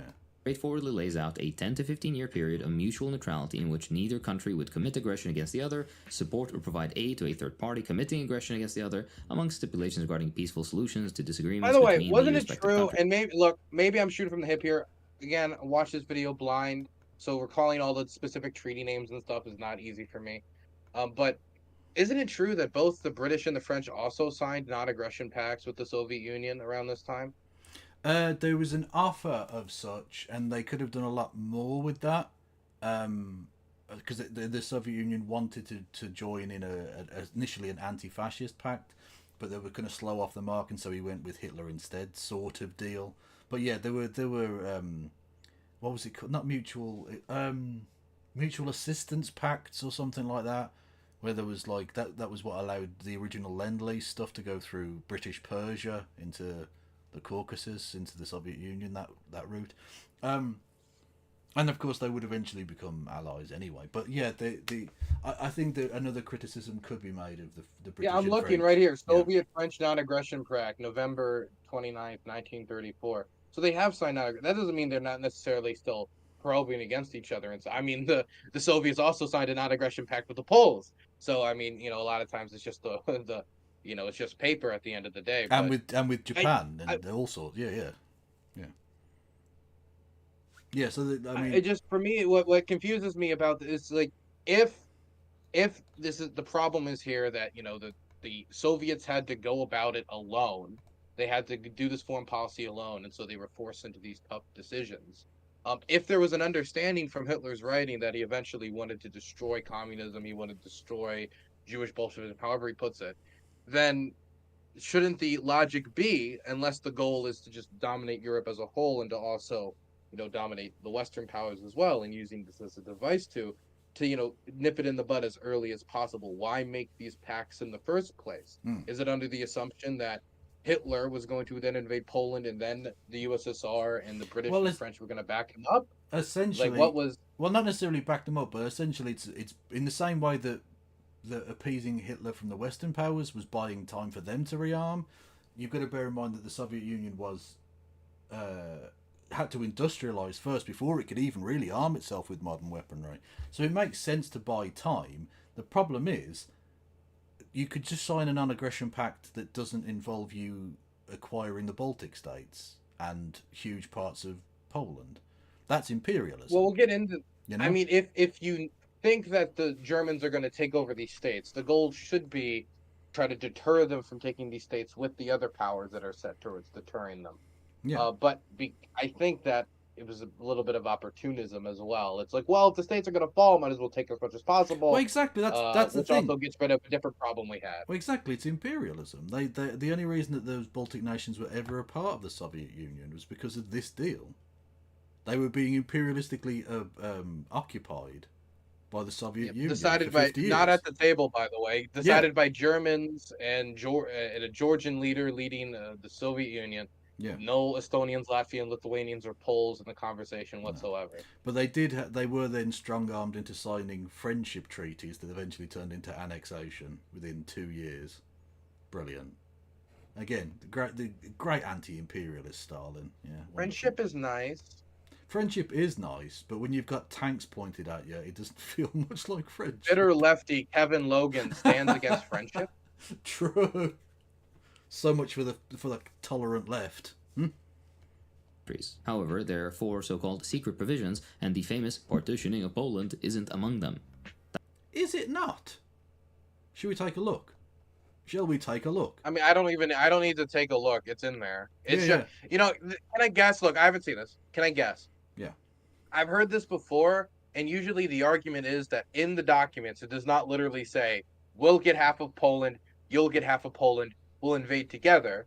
It's that the documents say, well, in the event that Poland gets invaded, we're going to get this and you're going to get that, which isn't technically a plan to invade together, and it isn't even technically a partition of Poland outright.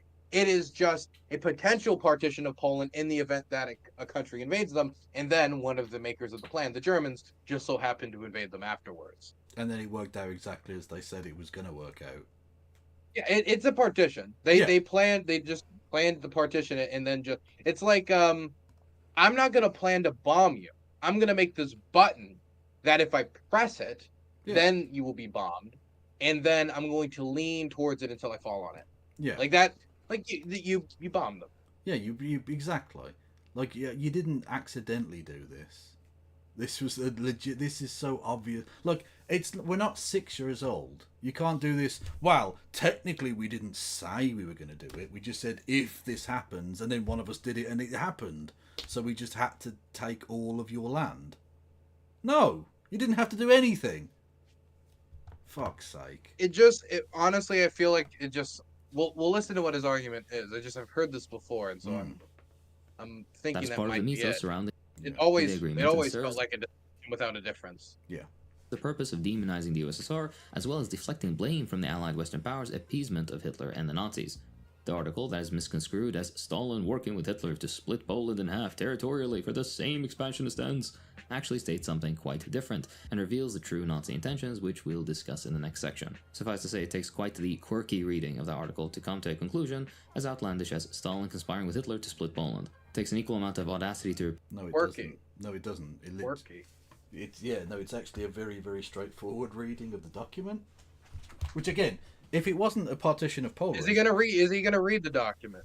I think he reads it. There's a couple of quotes from it. He doesn't read all of it in its entirety. But if it was such an uncontroversial thing, if this wasn't him splitting Poland, why was it kept secret? Why did it need to be? Because people seem to forget. And then remade secret because they opened up the archives. They did, and then they closed up the archives again. Mm. Yeah, for 10 years there, under Yeltsin / the beginning of Putin, people could get in there. Not anymore. It's like 1950s all over again.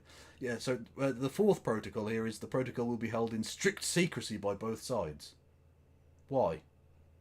If it's not a partition of Poland, it's almost as if there was a plan, and it would Yeah. indicate a plan of something. Yeah, like, honestly, the cover-up seems to suggest you might have something to fucking hide here, lads. Just saying. Repeat this nonsense as historical fact, but that's a conversation for another time. Alright, let's get into more detail.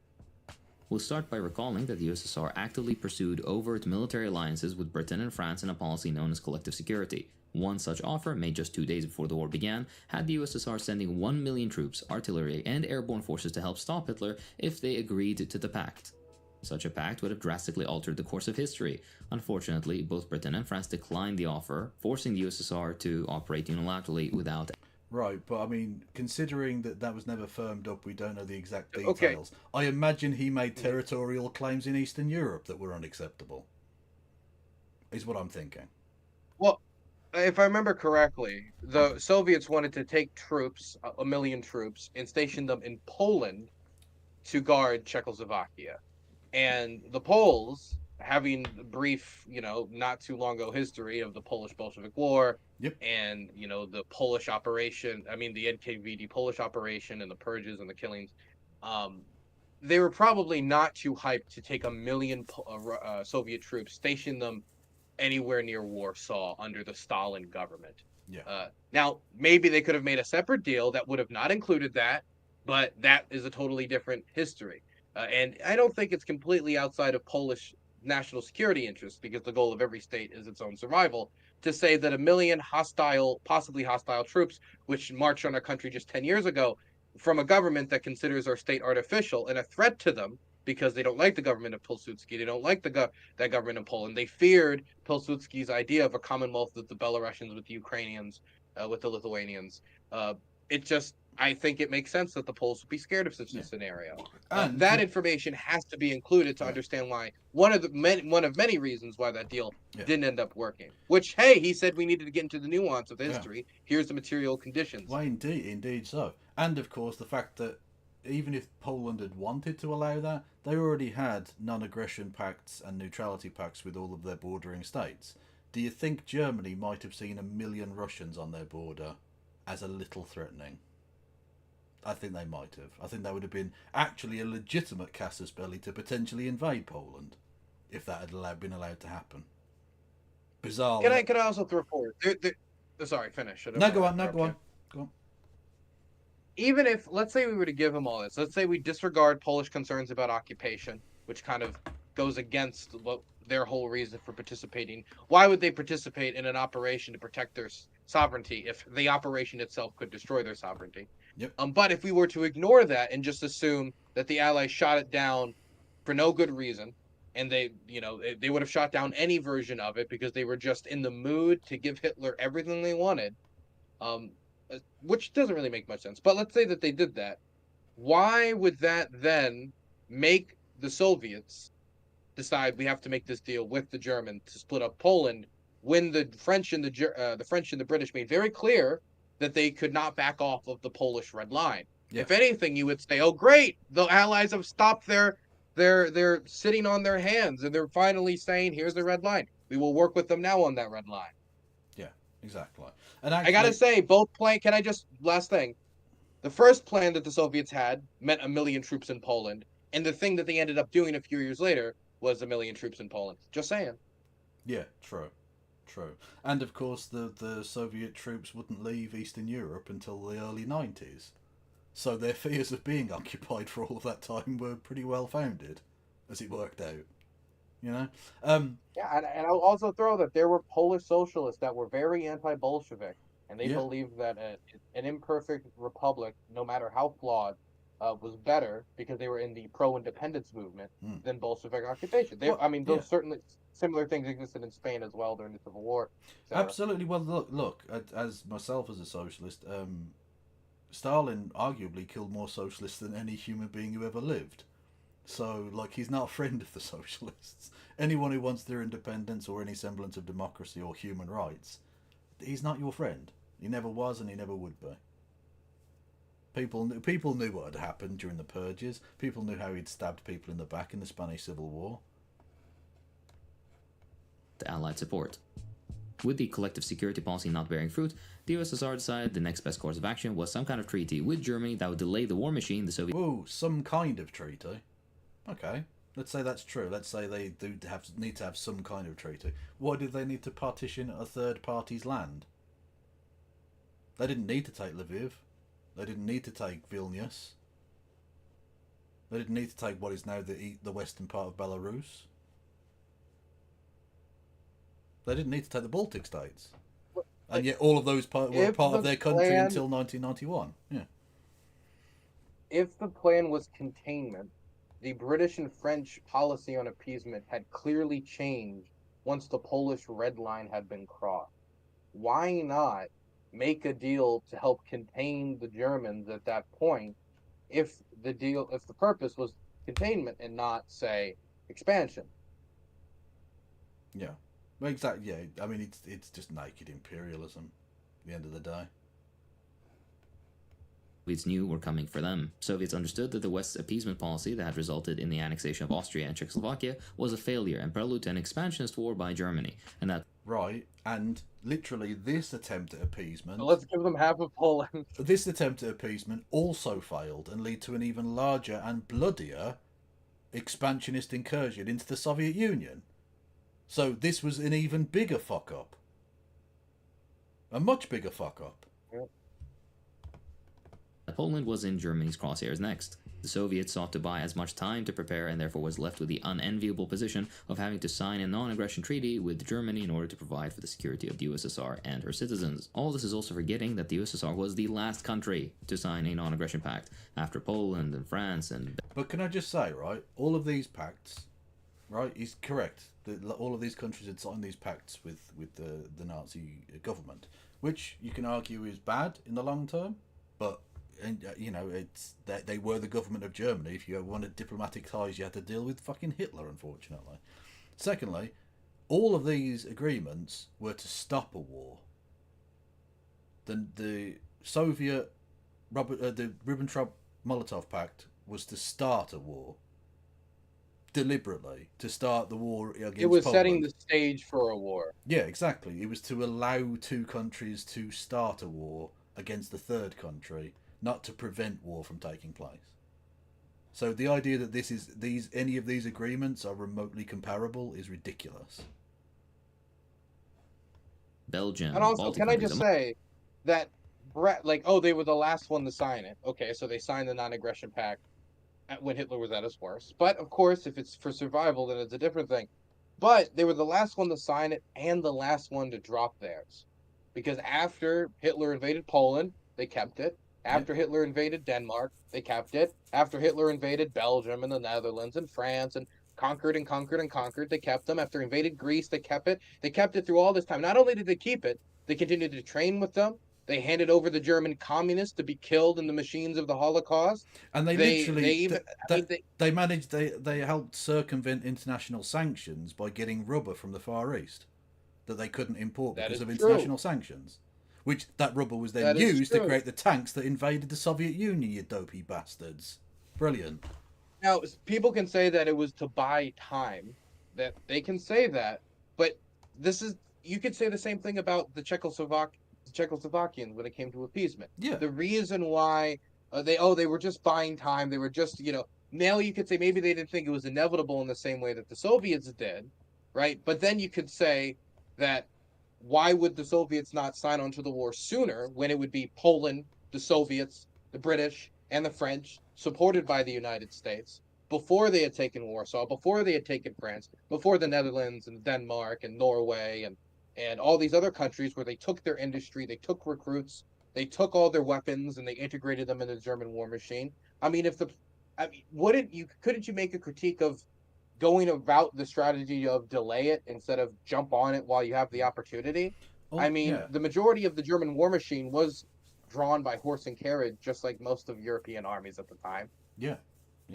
Also, a little known sort of part of all of this, when you mention all of the countries that were invaded after the signing of this pact, that the Russians were absolutely, or the Soviet Union was fine with apparently, was that not only were they passively allowing the Nazis to take over France and Norway and Denmark and all those other places, but they were actively curtailing the resistance efforts of communists in those countries so as to not cause a problem between the Soviet Union and Nazi Germany. That's true. It created a big divide between Moscow and a lot of the communist movements throughout Europe that felt like it was their duty to resist against Hitler. Yeah, and yet the Communist International was literally telling them, don't resist. So they were seeing Nazi tanks run through their towns, and they were being told by the people that they thought were like the leaders of international communism to just accept that. By the way, the Western non-aggression pacts didn't come with secret protocols, by the way. Well, that's what I mean. Yeah, these were not. These were ultimately to try and prevent war. They were unsuccessful, and they were shit in the long term. But they were attempts, however fragile, to try and prevent a massive war from happening. Whereas this was to try and start a war. This was to allow. So when the Poles signed a non-aggression pact, they signed a non-aggression pact with Germany and the Soviet Union basically at the same time, because they wanted to, keep distance from both. Yeah. Realizing that realistically, if either of them invaded, they couldn't really defend themselves, because there's not really a lot. That's true. There's not a lot of geographic barriers between you and just sort of strolling into the flatlands of Poland. It's a very easily invaded place from both sides, unfortunately. And you've got two massive superpowers who've just re-industrialized and militarized. So you do what you can, Yep. amongst others. That's always never mentioned. I wonder why. If you think this explanation sounds What conspiracy, do you mean it's never meant? The Munich Agreement is mentioned all the fucking time. Literally, when anyone thinks of Neville Chamberlain, they think of the Munich Agreement with him sat on the, outside the plane with the white paper, peace in our time. It's the only thing that anyone knows about him. Some of the earliest writings of the Second World War is immediately critical of that policy of appeasement. Like some of the, I think it was C.H. Carr, one of the early realist authors, in his book, I think it was like the 20 years or 30 years crisis, I forget what he was, a history between 1919 and 1939 and what led up to the war. I mean, they point out appeasement pretty clearly as one of the reasons why war came. Yeah. Yeah, it's not. Look, it's just a lie from Hakim, not at least first in this video, saying that people don't mention any of this. Of course they do. Of course, any reading of the Second World War has to take into account how it started, which is with appeasement. or as call me propaganda, then consider that this explanation was common as early as 1943 when in Time magazine, former US ambassador to the USSR Joseph Davies was interviewed about various topics regarding the USSR. Can I just point out, this guy is a fascinating example of someone going native, as they call it in diplomatic circles. Joseph E. Davis was the US ambassador in Moscow for a few years, but he clearly became essentially a devotee of Stalin. He literally described the Moscow trials, which is where these generals, Tukhachevsky and all the rest of it, were put on trial and tortured into giving confessions of being a part of a Trotskyist conspiracy, and they were all executed. It was part of the Great Purge. It was sort of the pinnacle of the purge, if you will. And Joseph Davis gave a ridiculous description of this as being an entirely fair trial that no one could have any problem with whatsoever. I mean, there's people that do that work today too. People go to countries and like say, oh yeah, the election here was totally free and fair. Yeah. The Russians had that for occupied Ukrainian territory. People do that in Syria as well. I think like Scott Ritter does something similar now for the Russians. It's that dancing monkey rule has always existed. Yeah, it exists in the United States too, by the way, for foreign countries. You can see them here as well. Yeah, It's just harder to spot when you're the country that has the monkey dancing inside of it. True. In his response to the fifth question about the USSR's opaque foreign policy, he said, in part, and I quote, "When they, the Soviets, lost faith in both the will and the capacity of the Western democracies to join them realistically to stop Hitler, they still tried to maintain their security and their peace by entering into a non-aggression pact with Hitler in 1939. This was not a pact for mutual offensive against Germany's enemies. In that particular, it provided only..." Why did they both invade Poland then? If it wasn't about attacking Germany's enemies, why did they both attack Germany's enemy? That would seem like a strange reaction, no? That neither would attack the other. They gained precious time, which they feverishly employed to protect their security against the inevitable Nazi attack. This isn't the only mention of this explanation in So the wait, same can I issue just of go Time. out there that when we talk about buying time for the Soviets, it also bought time for Hitler. Yeah. The reason why Hitler wanted a non-aggression pact with the Soviets was because he didn't believe, smartly, that he could fight the Poles, the Soviets, the British, the French, possibly supported by American industry for, like, who knows how long the war would last. Yeah. And so the plan was to basically make an agreement with the Russians, beat up the Poles, turn around, beat up the French, sign a treaty with the British, or make some agreements, and then turn on the Soviets and crush them. Yeah. So the Soviets gave Hitler what he wanted, to be clear. Now, you can say that, they had totally good material reasons, but to be clear, Stalin gave Hitler what he wanted. Yeah. Oh, there's no doubt the Nazis came out best from this pact. 100%. They got more of what they wanted from this than anyone else did. 100%. I mean, it was this pact that laid the groundwork for them to take, like, a lot of Europe, France, the Netherlands, Denmark. If Germany would have been ganged up on, I mean, it would have been better if they did it in Czechoslovakia because they wouldn't have had that arm industry. But the sooner people ganged up on Germany, the better. Yeah. In any scenario. Also, Poland didn't help because when they did invade the rest of Czechoslovakia, Poland invaded and took a small part of what was Slovakia, which had ethnic Poles in it, which again sort of didn't help in terms of the international opinion of Poland at the time, which is true. That is true. Calling the USSR, and I quote, realistic, it backs up the claim with the following. She, the USSR, had been the greatest advocate of collective security. But when she saw that the democracies would not support that policy, she turned completely around and gained time to prepare herself by signing a pact with Hitler. The third mention is brought up in a larger context of other treaties and agreements the USSR had entered into prior, including their acceptance into the League of Nations, and I quote, "Under the aegis of then Foreign Commissar Litvinov, the USSR tried to establish collective security as a method of..." Couple of points on this. Firstly, he mentions the League of Nations. He doesn't want to mention the last act of the League of Nations, which was to expel the Soviet Union because of its invasion of Finland. Another piece of imperialism that Stalin wanted to engage in. But he wasn't being aggressive against his neighbours. Also, he mentions Litvinov. That's an interesting name to bear in mind in as the video goes forward. That's Maxim Litvinov. I wonder why he... I heard he lost his job. I wonder why. Yeah, it was interesting that. Litvinov was the foreign secretary in the USSR before Mr. Molotov. And his birth name was... oh, fuck's sake. Not, oh god, it's totally blanked. My mind's gone fucking blank. Anyway, he's a Jewish man, and he was referenced as being a Jewish man in Nazi press, and so Stalin literally said these two quotes. Firstly, cleanse the department of Jews, and literally used the phrase clean out the synagogue when referencing the Foreign Office in Moscow. That's what he referred to as. So he got rid of the Jewish guy so that they could do a deal with Nazis. Security, Kevin. Of course it was. Of course it was. Fantastic. If you don't humiliate yourself and go engage in some anti-Semitism, then Hitler would have started his war against the Soviets a week earlier. Yeah. Exactly, yeah. Like, it's just some weird, fucked up anti-Semitic Nazi shit, man. Like, if you don't want to be compared to Hitler, don't do Hitler shit. Maybe.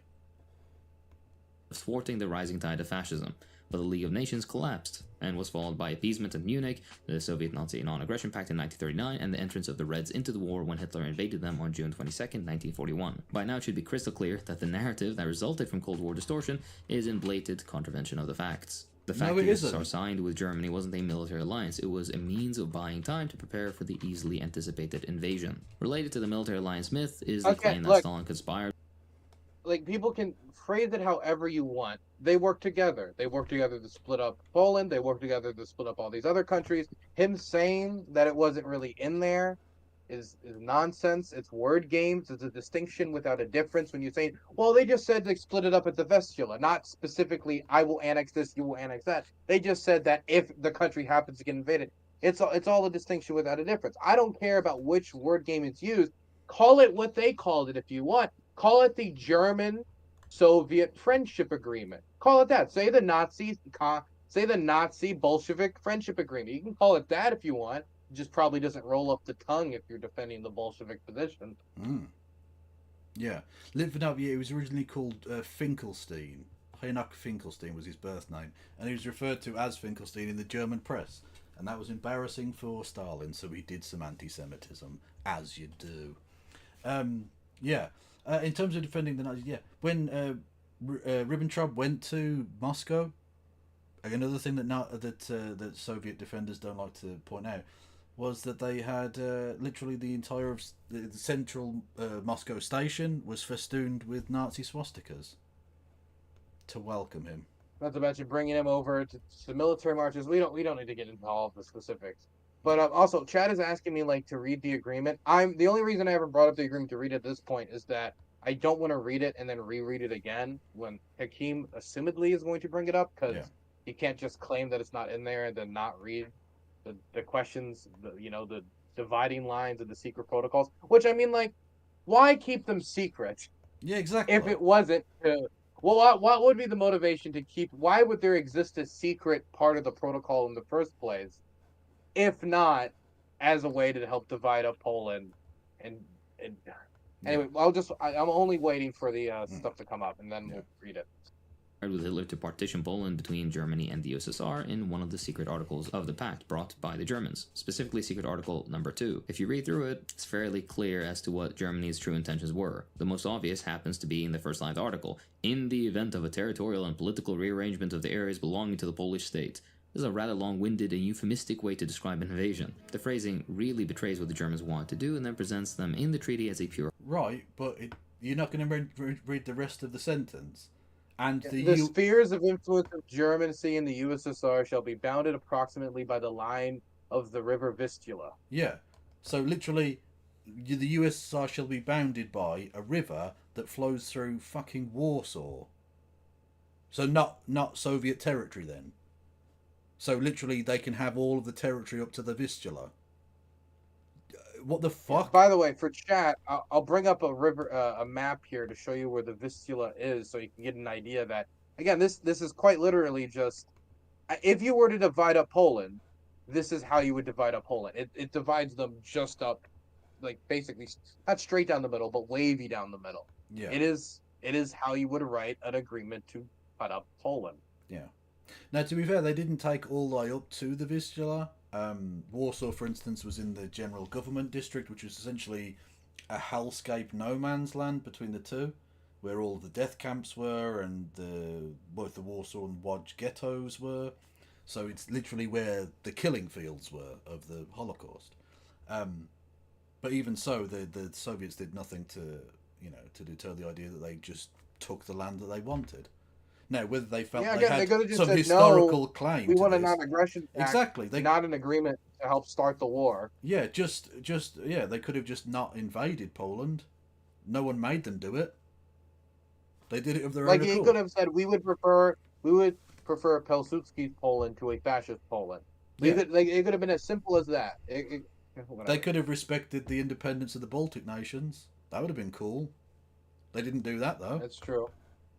And then they wondered Hitler hadn't even invaded the Baltics. Yeah, exactly. Well, not yet. He did in the end, but yeah. At this point, the first country to invade them was the Soviet Union. Yeah. Although it kind of makes me cringe to hear like, oh, they were buying time.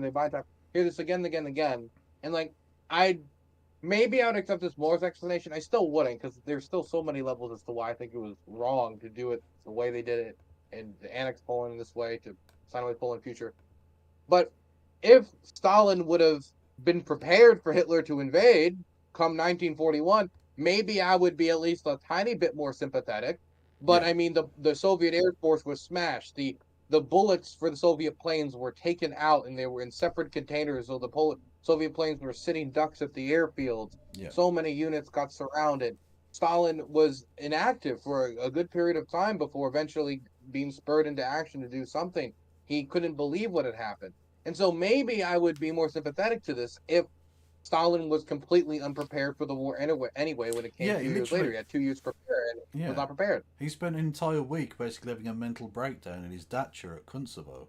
We need to prepare. Quick, kill all the high-ranking military officials that have knowledge of how to fight a war. The Politburo literally had to go and drag him back to Moscow to do something, to do anything. And even then, the first radio broadcast, he made Molotov do it. Because he was so fucking broken. Like, this is a propagandist and an authoritarian who couldn't get his head around the idea that there were actions beyond his control. Because at that point, they had fired their Jewish foreign minister. So the Germans were much more intimidated when Molotov went on the airwaves. True. Very true. You know what? Like, they got weapons. They did stuff in those 2 years. But when the invasion came, they were thoroughly unprepared. At least if they would have gathered their armies and been prepared for the war, knew it was coming in 1939, it wouldn't have just completely smacked them in the face. And they would have had some form of a Polish ally, frenemy, whatever you want to call it, as well as a France that was still in the game, a Netherlands that was still in the game, a Belgium that was still in the game. And ultimately, Norway. In terms of his unpreparedness for the war as well, any tanky who wants to bring it can shut the fuck up, okay? There was a communist printer in Berlin who got hold of a copy of a phrase book that would be printed at his shop, the shop which he worked at, the workshop, which was a German, Soviet, or German-Russian translation book, which had things like "Take me to the leader of the collective farm," translated into German, "Are you a communist? Hands up or I'll shoot." Things like that was going to be given out to to German soldiers for an invasion of the Soviet Union. This was passed to the German ambassador in Berlin, who then sent it immediately to Moscow, understanding that meant clearly that they're fucking doing this, right? They're going to invade the Soviet Union. And he literally screamed down the telephone at him, misinformation has now reached ambassadorial level. He was And a it wasn't fucking just clown. that either. I mean, He was a clown. people look at how Netanyahu's government was unprepared, and in modern day, we could acknowledge how much of a failure that was. Yeah. If you look at Israeli political society, look at it as, oh my God, how could you fail on every single level?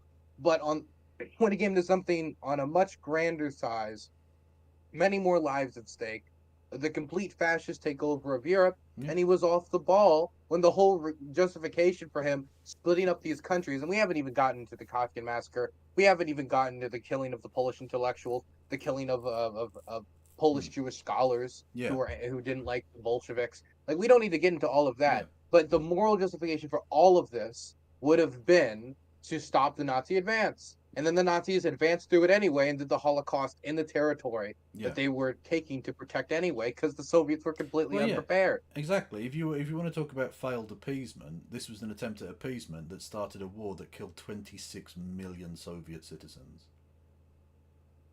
I'd say that's basically the biggest fuck up in history, isn't it? Maybe the Cultural Revolution. I was starting my YouTube channel. That was probably it. Oh no, to be fair, that is. I think people will remember that as literally the trough of Western civilization. Yeah, fact.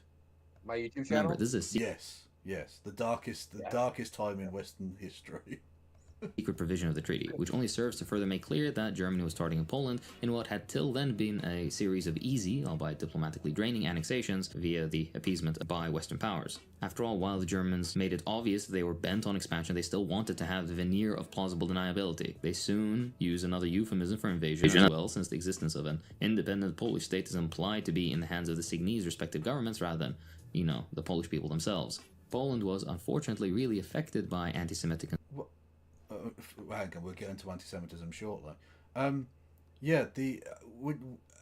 don't even have to read into it that they didn't think it was in the hands of the Polish people.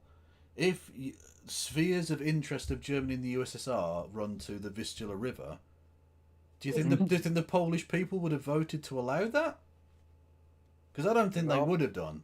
And you never put it to the test, obviously. Polish people didn't want Soviet occupation. They didn't want the Katyn massacre.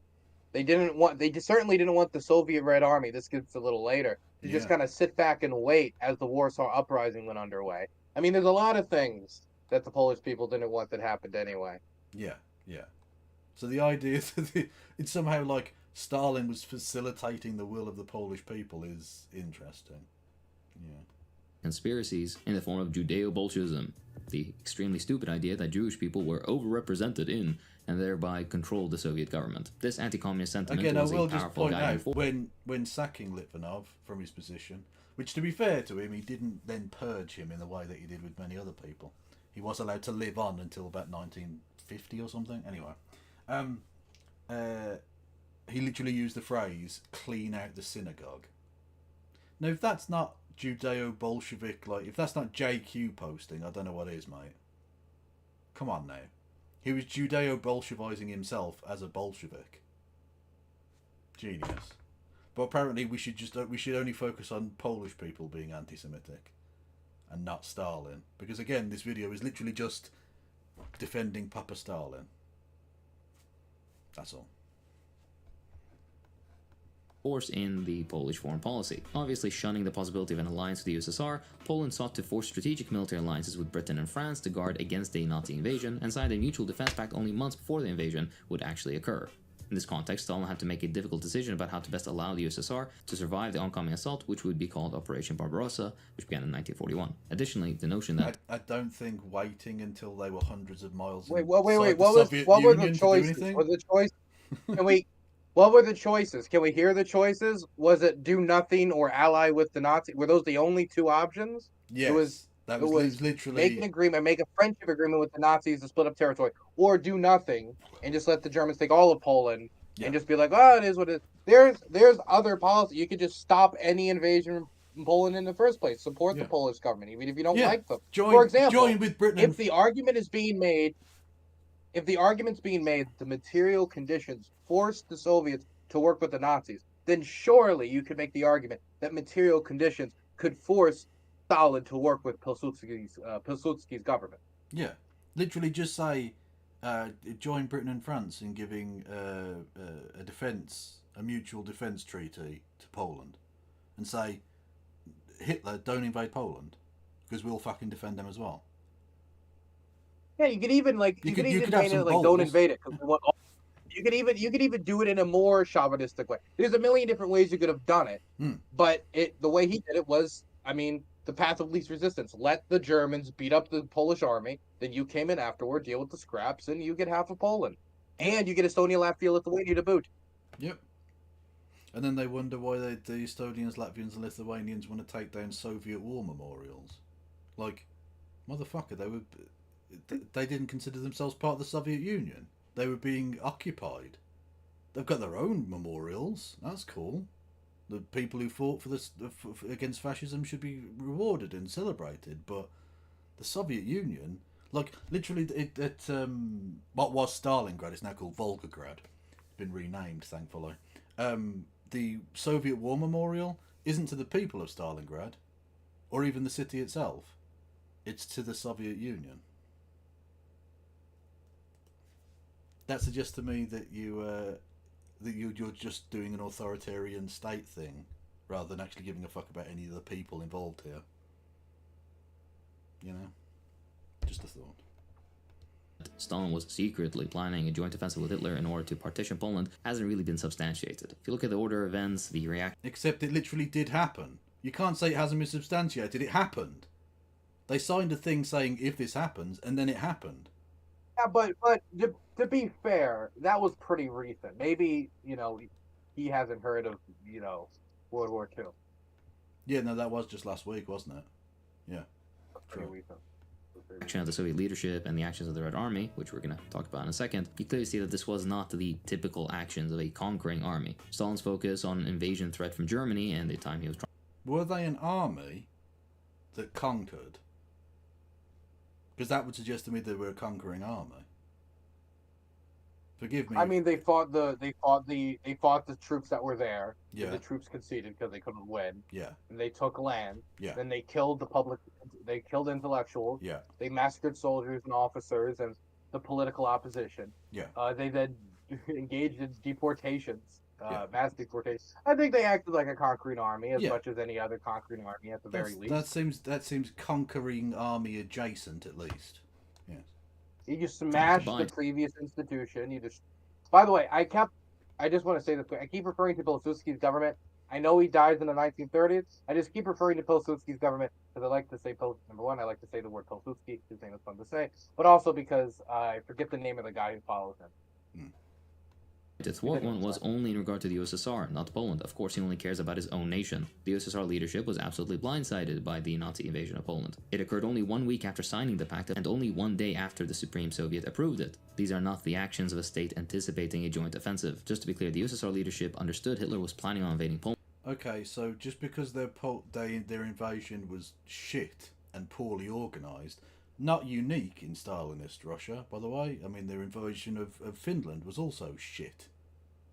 Their invasion of various places was terrible. I mean, they probably didn't think it had to be that organized because what Poland could sustain itself against Germany, let alone two. I mean, if the argument is Moscow-centric hubris, you're going to get no argument from me here. Yeah. But, I mean... This is like again, it's not even unique for Poland. This was the second poorly organised invasion of Poland that Stalin had. Like, this wasn't even his first go-round on the merry-go-round. Like, this was a thing he did. He was a fuck-up. And it wasn't until he started handing over power to generals that they started winning the war. Crazy, I know. Imagine that. Allowing people in the field who have expertise and experience in the matter is better than having, a nationalistic loudmouth prick sitting in the comfort of the Kremlin.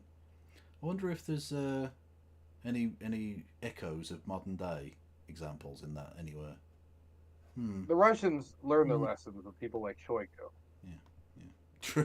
True. Poland, but not so immediately and so blatantly. Due to them being caught off guard, the Soviet invasion of Poland not only happened days after the Nazi invasion, but was hastily and poorly organized. The Red Army was still devastated from World War I and the Civil War. Much of the Soviet efforts at the time had been focused on improving the lives of people and rebuilding the country. In fact, Polish citizens were often very surprised that the Red Army was so deprived, as far as armies go at the very least. Citizens mentioned that they're malnourished or poorly clothed. I will throw out there that if this is under attack. You go on. nature's under attack. If this is the belief, then I do want to say probably wasn't a smart move to invade Poland during the end of the war, during the Russian Civil War. Probably if the priority was trying to save for future aggression, probably not necessary to aggress upon Poland, saying, well, this used to be part of the Russian Empire, therefore it belongs to us. Yeah. Making your claims based upon the claims of a previous empire, which you're saying you do not represent anymore. Yeah. Anyway, but moving from there, what about the invasion of Finland? If, it was necessary to regroup and reorganize, why spend all this time to invade Finland, all these resources? Now, it's because they wanted to, build up the barrier between St. Petersburg and Finnish territory, but those resources could have been built up instead of being spent on an expensive war. Why go through with a massive military purge of the disloyal? That's prioritizing political loyalty over military effectiveness. And certainly not everybody who wants to put on a uniform is going to be the biggest diehard lover of Marx. I mean, there's a lot of things that they could have done to better prepare that would have probably been more useful than making agreements with the Nazis. Yeah. And it's also interesting that they invaded Finland and then got their shit pushed in. Like, really embarrassingly, by a tiny little country like Finland. Fucking tragic. Foul smelling because of a tar that they used in their footwear, as well as mentioned how Red Army soldiers were fascinated by objects that Polish peasants found commonplace. Again, not surprising for a nation that had just started its first round of industrialization. A side note, practically all the areas the Soviets would go on to quote-unquote occupy prior to 1941 either were part of the post... Also, just as an aside... Quote-unquote occupy? Quote-unquote occupy? Yeah. How do you think Estonians, Latvians, Lithuanians, or Poles feel about that? I mean, come on. I think they felt like they were being occupied. You occupied land. You occupied land. Now, you could say that we occupied it for the Soviet yada yada, and, the communists and the workers of the world, and it was for a good cause, and we might have occupied the state, but we liberated the proletariat. Say whatever you want. It's an occupation. There was a government there. You took it over. You got rid of it. You replaced it with your... It's an occupation. Yeah, and 40 years later, it was Estonian members directly elected by the people of Estonia to the Supreme Soviet that outed the secret protocols. They literally put it on record. They got it to be officially recognised by the Soviet state that that's what had happened. They were still being illegally occupied. Yeah. Why would they leak that if they were liberated? Well, I don't think they felt like they had been liberated. Yeah. I think you might be on crazy, I know. Try not to be snarky, but it's hard. Well, exactly, because it's fucking bullshit. That's the problem. He's just talking rubbish. But yeah, as an aside, when he talks about the first round of industrialisation, firstly, it wasn't the first round of industrialisation. That would have been in the 1920s. And secondly, as I'm talking to you in Ukraine, I think this is a worthwhile mention. That industrialisation was backed up, at least in part, due to the grain requisitions and then selling on the open market of grain from the Ukraine, which led to the Holodomor, where about 3.2 million Ukrainians were mostly purposely starved to death. Many Ukrainian, the grain acquisitions and the unrelenting implementation of grain acquisition policy. Oh, you weren't able to meet the quota, so we're just going to take everything. We're going to kill your cows. We're going to do that. I mean, that certainly intensified the starvation because it wasn't like completely artificial. Right? No, there were contain people in Ukraine and then make it so if they don't hit your already tremendously high grain quota standards during this period, and then you end up going to those people who missed those grain quotas, butchering their cows, taking their cows, leaving them to starve, when the whole premise of these collective farms was putting the labor in the hands of these people, the fruits of the labor in their own hands. And then their first major interaction is during a famine. The Soviet government comes by. Oh, you weren't able to make enough, so we're going to take everything and you're going to starve. Yeah. Like that was when they were supposed to be getting the fruits of their own labor. It was almost like a sick, twisted joke. Yeah, they turned a breadbasket into a starvation land. Ridiculous. Tsar's political structure, or had their own episode of the Bolshevik Revolution, which happened to be defeated either by white armies, for example Finland in the Civil War, or German World War I policy, specifically Brest-Litovsk. Okay, so if the USSR didn't conspire with the Nazis to partition Poland amongst themselves, then why did the USSR invade Poland? There's plenty of sources that already focus and almost exclusively mention the Invade many but not unjustified... occupy. Invade but not occupy, of course. It wasn't occupied. They invaded and then just stood around. Well, no, they didn't even. They just hovered slightly off the ground. So technically, the boots weren't on the ground. It was fine. They maintained the non-aggression pact. They did by floating. mistakes committed by the Red Army, as with any army, of course. But this overemphasis really only serves as a way for liberals to... Whoa. Mistakes made. I don't know that you can call the purposeful slaughter of tens of thousands in the forest at Katyn. By the way, Katyn was one of many of such examples. It wasn't a mistake. It was an order. People could say, mistake would be, I thought that was a soldier. It was civilian. I shot him. That's a mistake. Whoops, right? I accidentally accidentally round up thousands upon thousands of people. If it was a mistake, then if anything, it would just show how scary Stalin's system was. That a mistake when it came to execution didn't mean like one or two people died. It means thousands upon thousands upon thousands. Who just hasn't? Buried in ditches. Look, who hasn't? On occasion, you're feeling a little bit tired, a little bit drowsy. Maybe you've had a drink or two. You accidentally trip over and execute tens of thousands of people and bury their corpses in the forest. When you accidentally engage in mass deportations of Koreans and Poles. Yeah. Who hasn't? Yeah. Who hasn't? It's true. Well, that's the thing. thing. You could say, okay, maybe he means mistakes as in it wasn't the correct decision. But I feel like we're kind of gliding. If the whole point of this is to just debunk the whole Hitler-Stalin pact, then we shouldn't be gliding over the handing over of German communists that were fed into the Holocaust, right? Yeah. We shouldn't be gliding over all of these other things. We should be concentrating on it because these are the critiques. We don't think you should hand over people that will then be killed in the Holocaust. I think that is bad. I think that's something somebody would do if they made a friendship agreement with the Nazi regime. It's not a good thing. True. Yeah, exactly. Some 120,000 Poles, I think, were taken to Soviet Kazakhstan, which itself had, having mentioned the Holodomor. Well, the ones that got there. The ones that survived the trip and got there, yeah. They literally each stop along the way, Soviet soldiers would come out and say if any more children died, and they would have to drop off the corpses of their children just at some fucking siding in Georgia, Anyway, the 120,000 Poles, many of whom starved once they even got there because Kazakhstan had already undergone a famine as well that had killed about 1.5 million people. So and then they dropped 120,000 Poles on them as well. Kazakhstan it was Ukraine and Kazakhstan, a lot of Central Asia that got the worst of it. Yeah. Moscow, less so. Less so. Well, yeah, if you take the grain from Ukraine and sell some of it and give the rest to Moscow, Moscow's probably going to the continuation of the grain sales is just the stuff that it's impossible for me to reconcile it in my head. Yeah, no, again, at that point it becomes a deliberate choice to starve millions of people. The whole point is the Soviet Union is supposed to be empowering the proletariat. The proletariat starts starving, and then they just take the food from the proletariat that's starving and send it over to other countries, some of which are offering aid that is being rejected, by the way, to be sold on their markets to industrialize. We need to fast forward the industrialization, and so the blood of these starving people will grease up the gears. I would be much more interested in the conversation. This is not the conversation that happens. The conversation of it was worth it to build up industry.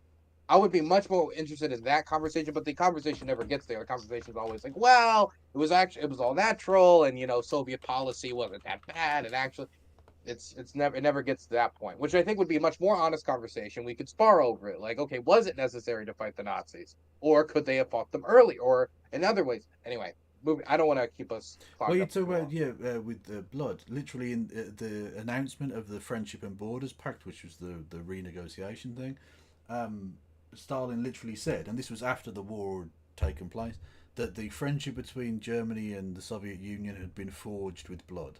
I.e., the soldiers that on both sides that had died, on the Nazi side and the Soviet side, this was a sacrifice they were making, which had brought them closer together in taking Poland. You know what I mean? Like, it's so... His narrative here of the Soviet Union being like doing this with some sort of angelic reason behind it is just fucking absurd. It's just it's just a liar. I don't know how else to say it. Equate the communists and Nazis, which is an ideological pool with the depth of a puddle. Let's take a look into the nuance. The USSR leadership's original justification given for the invasion of Poland was to regain lands lost in the Treaty of Riga, which concluded in 1919 and 1920. Right, which again is trying to get back. Why does it deserve those? Why does it deserve the lands of an empire? If this is the case, then the British can claim like a lot of like. Why do they get that land? Yeah, we're coming. Why do they we're coming get for America? Why did the German get half of it, and why do they get the half? Why do they get the lands of an empire? Yeah, we're coming. Honestly, we get Even that justification isn't good. Let alone the secret stuff before that came out. The eastern seaboard of America. We want it back. Okay, all of that. It's out, and India. Don't even get me started on Canada. You can have Delaware. Polish, yeah, fair enough. Bolshevik War. At this point, Ukraine, we'll take Belarus, it. Then a part of the USSR. Post Brexit, Delaware will do it. Yeah. Okay. Were invaded by Poland in their attempt to re-establish the borders of the Polish Empire of 1772. In the treaty, the Polish border was established by Britain and the US at 200 miles east of the Curzon Line. However, due to the march of time... By the way, why are we calling it the Polish Empire of 1772? Is he talking about the Polish-Lithuanian Commonwealth? I believe he is, yes. Yeah. Why is it called the Polish Empire? Why would it this be... is propaganda. I mean, maybe he doesn't respect the Commonwealth as much. Maybe it's I mean, there's... Certainly, not everybody was treated the same. Whatever. It's a minor point, but I just wanted to throw out there. Why Polish Empire? Whatever. People that occurred during previous eras, the lands acquired by Poland were no longer ethnically Polish, but were mainly Ukrainian and Belarusian. Therefore, Poland was seen as an occupier colonial power. Whoa, okay. Time out, home slice. How do you feel the people of Kazakhstan felt about being ruled by Moscow? What about the Ukrainians or the Estonians? The Georgians, the Azerbaijanis? Do you think they were like super dope? They loved being treated like second-class citizens by Moscow. The fuck are you talking about? Not to mention, there were a ton of Polish people in like parts of Ukraine that was occupied in that. There was like I mean, these borders are never going to be 100% formed along like demographic lines. And attempts to reform them along demographic lines with immigration and intermingling and other things change it. I don't know. It's risky business. It's bloody business. Yeah, well, that's the problem with Wilson's self-determination thing at the end of the Second World War, the First World War, was the idea that you could give each peoples of Europe a homeland is ridiculous. It ended up like the Holy Roman Empire with, you know, just individual cities being states and stuff. It's impossible. The ethnic diversity and complex nature of it all. There are Poles in Ukraine, Ukrainians in Poland, Russians in China, Japanese in Korea. It's just it's all over the place. It's impossible to have it. Russia is still today a very ethnically diverse place in a number of ways. It's got loads of different ethnic minorities. The same is true in Russia and Poland and all the rest of it. And that's something I think that should be celebrated, that peoples can get along in that way. It doesn't have to be like some sort of tense, evil fucking thing. And yet, a lot of tankies will celebrate the fact that there was an ethnically pluralistic place, and yet point out that, well, Poland was ruling over these other people, rather than Poland being an ethnically diverse place, which is fine, actually. I mean, there is problems with like the Polish government of the time, but I find it hard to like listen to the Soviet government coming in like, oh, the Belarusians and you know Ukrainians that are in this territory. Number one, there was a Ukrainian government that was smashed by the Soviet Union, the Ukrainian People's Republic, and it was conquered. Yep. And that had an alliance with the government of Pilsudski. Okay, that is Pilsudski's government. To fight against the Soviets, try to beat them back, and that led to the eventual Soviet invasion of Poland. So I don't think you can necessarily just claim the Ukrainians in that manner. Just because you got their land, that means you get all the land that has ever had any Ukrainians in it. And if this is the standard that we're applying by, then I mean, could there be a claim from, and this is something that Stalin feared, of other countries into the Soviet Union based upon demographics, like Koreans. If there's a lot of Koreans in East Asia, you know, the Soviet Union's largest country in the world, still, and today it's Russia, could they make the claim to, okay, these Koreans, we're going to take this land, it's ours? It's risky. It's a risky business, but cutting up these lands based on those demographics. Yep. even in these regions by minority groups. The motivations to invade Poland expressed by the Red Army, however, were quite different. They claimed they were compelled to counter the invasion by Germany and liberate the Polish proletariat and oppressed minorities. Now, of course, this may sound kind of two-faced, but they did genuinely believe this stuff. No, they didn't. Well, if they did believe it, that's how do you live? The officers that just fought for their nation's independence are rounded up and shot. Jewish historians and leaders and the intelligentsia are rounded up and shot. Hundreds of over 100,000 deported. Yeah. Like, this is not liberation of the proletariat. No. Now, I mean, you could maybe argue that there's some people that needed to be arrested. You could argue like, oh, if there's these criminals or there's these people who engage in war crimes, but the authors, the rabbis, just like any of the opposition, is that liberation? Did the Poles view it as liberation? Absolutely not. No. And he gets into it in a second. His interesting wording of the way in which is the committees that welcomed the Red Army into Poland and how they were formed. And the work of Kotkin goes as far as to prove as much. The Red Army used slogans of class emancipation with national liberation, which caused confusion amongst the various minorities who had their own interests and scores to settle with Poland. While the Soviets intended to rescue Belarusians and Ukrainians from mostly Polish class domination, each group found support for their own particular ethnic claims and or projects, of course. Red Army soldiers entering Poland, tasked with preparing local populations ideologically for the invasions, shouted slogans which explicitly encouraged the population to, and I quote, rectify the wrongs it had suffered during 20 years of Polish... Note that Soviet officers who were sent They took land from a lot of Polish landowners and they gave it to Russian and Belarusians on collective farms. That's what's being discussed. But while doing that, they didn't. By the way, it wasn't like, oh, we're taking and we're splitting up all equal. Again, there was killings. A lot of there was a ton of resentment built up against they alienated the Poles to empower the Belarusians and the Russians. Yeah. And the rest is history. But there's still resentment in Poland for today. Yeah, he literally mentions there that Russian agents were sent in to educate the Polish people, basically to indoctrinate. They were sending in, much in the same way that, of course, Russian agents were sent into eastern Ukraine. They needed to be taught to be liberated. True.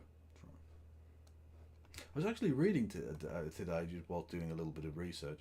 You know, the city of Donetsk in eastern Ukraine was founded by a Welshman. Little fact for you. Was it? It was. A Welsh industrialist went there and founded it in the 19th century. Once the gunpowder, once you go before where gunpowder was invented, I start losing any and all attention in history class. Fair enough.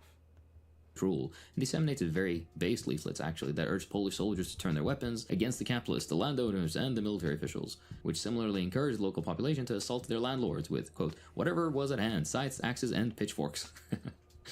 Anyways, as a result of this propaganda... Wait, I just want to throw out that was there a communist revolution in Poland, or was it the Red Army marched in and took everything? And the German army marched in and took everything. Yeah, Where was the communist revolution in Warsaw to welcome in the Red Army over the German army? Where this? It was going to happen, but there was not a big. No, it started raining, so everyone just stayed at home. Yeah, but they were definitely going to do it, guaranteed. The initial brutality that occurred in what would become Soviet-occupied Poland, or reconstituted Ukraine and Belarus, the maps get fuzzy after a while, began prior to the beginning of the invasion proper. It should also be noted that most of it was selective, targeting only those of the then perceived as oppressor classes, such as landlords. This is important to mention, given that so and rabbis, and scholars, and the opposition, and people who were part of the old military, so officers who fought against the Nazis. Yeah. By the way, that means, just to throw that out there, that while Stalin was discouraging communist groups across Europe from fighting the Nazis, they were executing soldiers who had actually fought the Nazis while they had not at that point. Yeah. Yeah. And also, people forget this, it's not just them, but their families. Those 120,000 that were done, it was, like you say, it was intellectual. So, like, school teachers and their grandparents were being sent to Kazakhstan. What? How the fuck is that in any way, like, an oppressor class? The fuck is that about? It was absurd. As well as, like you say, killing people who had fought the Nazis. Fucking insane. Much attention is given to later mistakes, and this period gets unfairly lumped in. Mistakes. Later mistakes. Again, who amongst us? Look, he who's without sin cast the first stone if you haven't done a cheeky little massacre of tens of thousands. Come on now. By liberals, since they see mega landlords getting a comeuppance and their land expropriated as a bad thing. I don't, clearly. Anyways, the Red Army wasn't only handing leaflets out, they were also given substantial spending money. This was further facilitated by the ruble being declared legal tender in the occupied area on entirety. Like for him, it's the landlords are not wealthy anymore, and they got their comeuppance. Number one, I don't think a public lynching is cool. Okay, I don't think that's good. But putting that aside, it wasn't just landlords, even though you could still make an argument against that. Again, it was all these other people who did not like the Bolsheviks. If this was Stalin in his purge era, okay, this is when he was acting most like a Pisces. Okay, he was going there, he was purging everybody, killing everybody. This was the time when he entered in and did his mess. Okay, Yeah. It was not just we took the money from the rich and gave it to the poor. If that's all that happened, there'd be a lot less resentment in Poland than the 22,000 officers that were killed, or the over 100,000 that were deported, Yeah. or the laws that were instituted to suppress all opposition, anything that was non-communist media, not even non-communist to be clear. There were examples of German communists fleeing to the Soviet Union who were diehard communists who were killed because of certain things they had written about Rosa Luxemburg and being friendly with Rosa Luxemburg, who was not a friend of people in the Soviet Union, and then they were killed not even knowing that that was the reason they were being killed. Yep. You could get killed for so many minor inconveniences, and you're telling me that they've been and made a few mistakes. No, this was Stalin in his worst era doing his worst activities. Yeah, and also a little known thing is the many of the Polish officers that weren't killed suffered a pretty terrible fate in of itself. They were sent to a place called the Lubyanka, which was a former Tsarist hotel in central Moscow, which they turned into a torture chamber, where these people were kept for 2 and 3 years at times, until they were necessary to form what was called the Anders Army, which was a free Polish army, and then released because they realised, oh, actually we need to fight the Nazis rather than just keep torturing these Poles for no reason. It's almost like Stalin was a fucking idiot. A really dangerous, nasty idiot. Just a thought.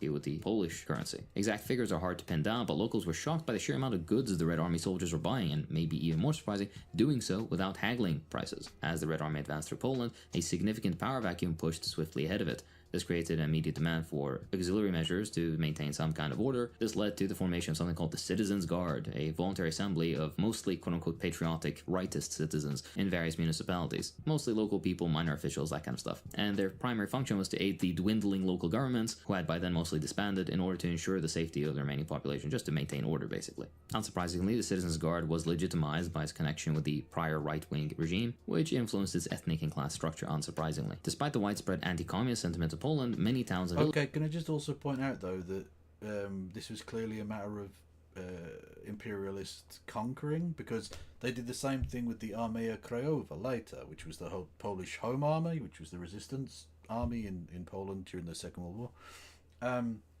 which after the war, because it opposed being, just occupied by a different country, this time the Soviet Union, was designated as fascist, and many of its people were killed and deported. Even though they literally were the ones who were fighting the Nazis, for fuck's sake. The Soviet Union had no interest, or the Stalinist regime, I should say, had no interest in liberating Poland. They never did, and they showed that by the fact that they didn't when they could have done at the end of the war. Again, Russian soldiers would not leave there until the 90s. Villagers turned out in large numbers to greet and welcome the Red Army. Not all were spontaneous, nor did all have local organizational impetus. Prior to the invasion, the USSR sent people ahead of the Red Army to organize receptions for incoming troops. It sent people there to organise welcoming committees. So in other words, there weren't welcoming committees. So the Soviets sent out officers to organize people to go meet them and be happy. It wasn't spontaneous; it was manufactured. Yeah, if I don't, what am I even supposed to take from that? Yeah, if you're taking over the country and you send people there with guns to point at people and say, "Go into the street and cheer," I don't think you can really count that as enthusiasm from the local population, mate. I mean, I'm sure that in every country in Europe there are communists. And there are some communists who, at the time, certainly would have been Bolshevik. So I'm sure you could have found people in Poland somewhere who were probably excited, especially in maybe the even bigger just cities. ideologically, Yeah. on the especially in the urban centers. But that was not the majority of the Polish population. And you're also saying that even of that population, it had to be manufactured by the invading country. Yeah. It's, Yeah. just say like it was not a tremendously popular. It's certainly not viewed popular in retrospect, but it also was not popular certainly with the No. Poles. The Russians and Belarusians, I mean the Ukrainians and Belarusians that were in occupied territory, it's more of a mixed bag. But it certainly was not popular with the Poles. Yeah. I don't think it was with the Ukrainians either because of the aforementioned famine. So, but I mean, even so, it depends on the Ukrainian. I guess Yeah. it depends on their political leanings. But I think like amongst the Belarusians is where you would find the least opposition. true. But no, look, I'm sure all of those people weeping for the death of Kim Jong Il were also entirely legitimate, and it wasn't because they'd have been killed otherwise. No, they genuinely, it's just a spontaneous outpouring of love for the dear leader. You know, they were 100% back at the time. Like when I go to DC a lot and I see the hat vendors and look at like the Trump hats next to the Biden hats, next to the Hillary hats, those people have always existed. Yeah. Oh, 100%. Yeah. Those belonging to the Polish and Belarusian ethnic minority groups seem to be prepared for the Soviet invasion, and although some were enthusiastic about their arrival, others need to be persuaded or coerced even into organizing welcoming gestures. Coerced? Even you're saying coerced? Coerced. Fuck me. That, I mean, again, why would you mention this like this is a good point for you? Fuck. I don't think he's mentioning it as a. I think the idea is he wants to be fair. I think he wants to present himself as fair. Well, that is not. The idea. Positive atmosphere surrounding the Soviet troops' entry was their general perception that their presence prevented the arrival of Nazi forces, or in some places even expelling them by force. These were compelling reasons to greet the Red Army as some sort of liberator, unsurprisingly. You have to remember that along with the massive anti-Semitism within Poland, there was also at a time a fairly large radical left movement that was all but crushed and dispersed by the far. Also, by the way, the anti-Semitism thing he mentions there, a little sort of under-examined part of the Holocaust is the way in which many Jewish people from the Soviet Union didn't really understand the anti-Semitism of the Nazis, because during the period of the Molotov-Ribbentrop Pact, Russian newspapers weren't allowed to print anti-German sentiment. So when the Germans arrived in Kiev, many of the people who would be slaughtered at Babin Yar didn't realise they were going to be killed. They thought they were just going to be moved. They genuinely just thought they were going to be transported to a different place. Thanks, Stalin. Oh. Super awesome, mate. Far right-wing government. Anyways, the celebrations, whether organic or not, were very amicable, predominantly comprising young individuals from ethnic minorities such as Belarusians, Jews, and some Ukrainians. They included the construction of triumphal arches, the raising of red banners, showering troops with flowers, hugging and kissing them, the usual stuff. Soviet invasion plans emphasized the importance of a proper... I'm sure that existed, but you can find that of basically every invading army. There is some, like you can find that in like Ukraine amongst some Ukrainians, like giving flowers both to the Soviet army and some to the German army. Like you can find like images of that, but to use that as an indicator of any type of general sentiment, definitely if there's an invading army, you want to kind of, get the favor of those authorities that are going to be in power, especially if that regime in power is very, very quick to kill its citizens without a second thought for political disloyalty. Then there's going to be people who will jump on it. It's impossible to gauge through these types of demonstrations. And cordial reception because they saw it as a precursor for a plebiscite that would bring forth the political will of the local populace. With all the celebration, much of the older generation was still terrified, though. Some even went into hiding from the Red Army or worse. However, since the Red Army's approach, characterized by restraint and selective action rather than restraint. Come on. Restrained. Okay. Just restrained mass graves. Restrained mass graves.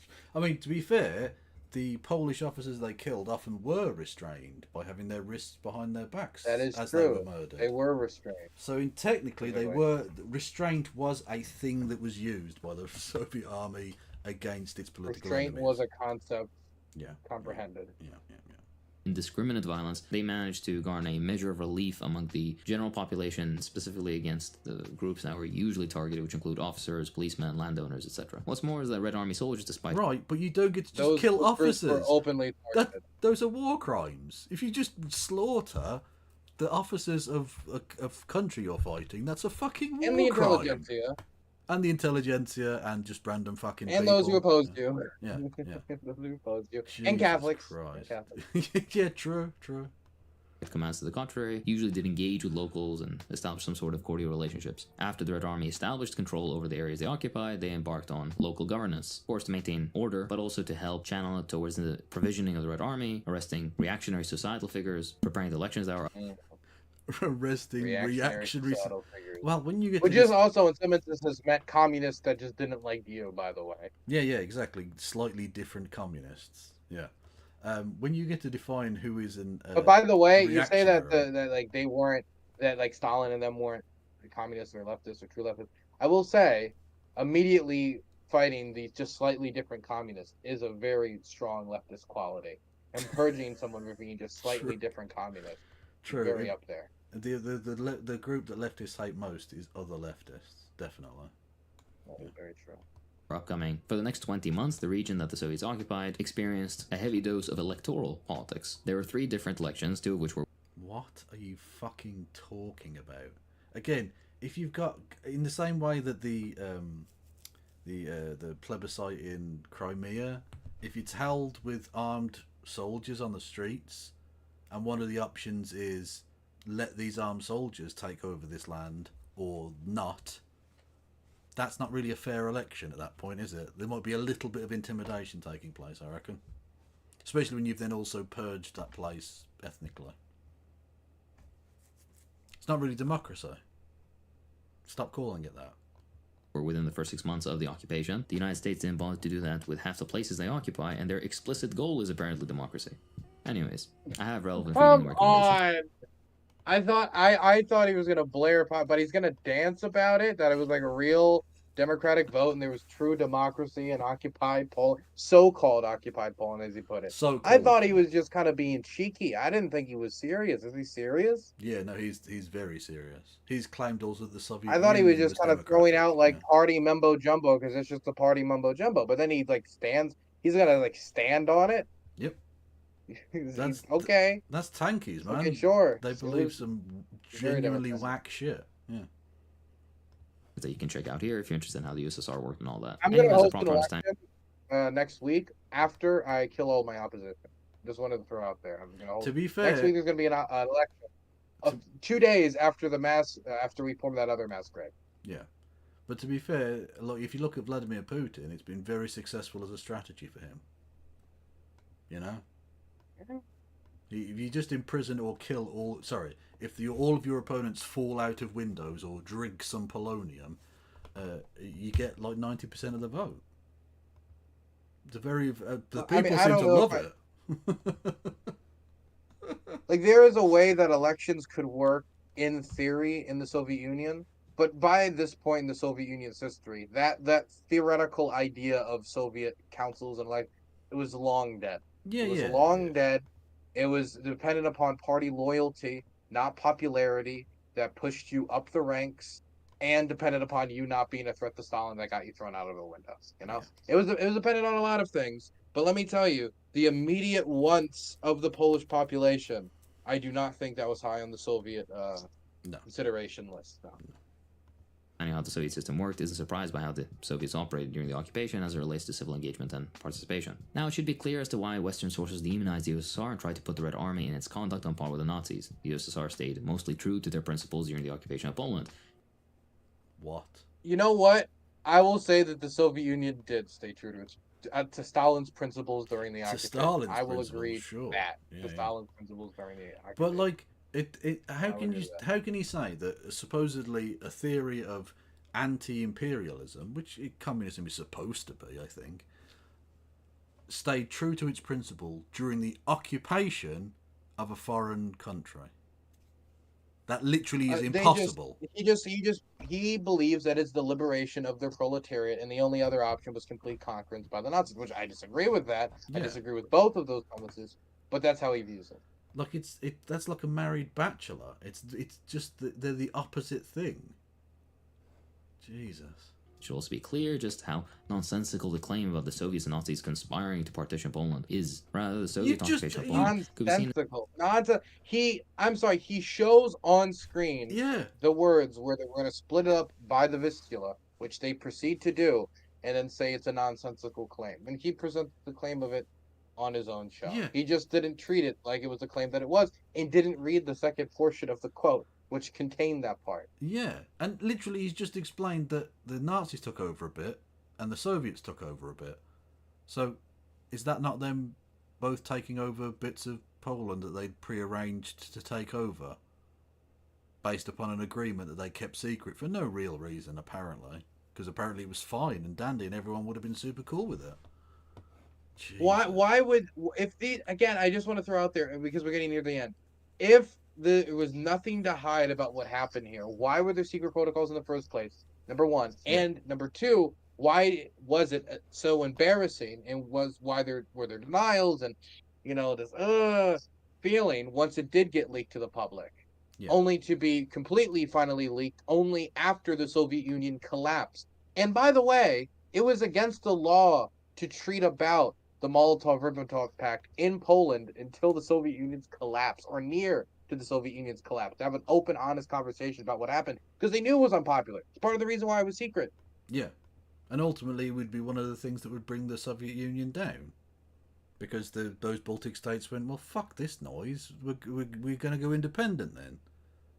And they all decided that they were going to chain their arms together, and somehow that worked. Yeah, that was actually pretty fucking dope, but,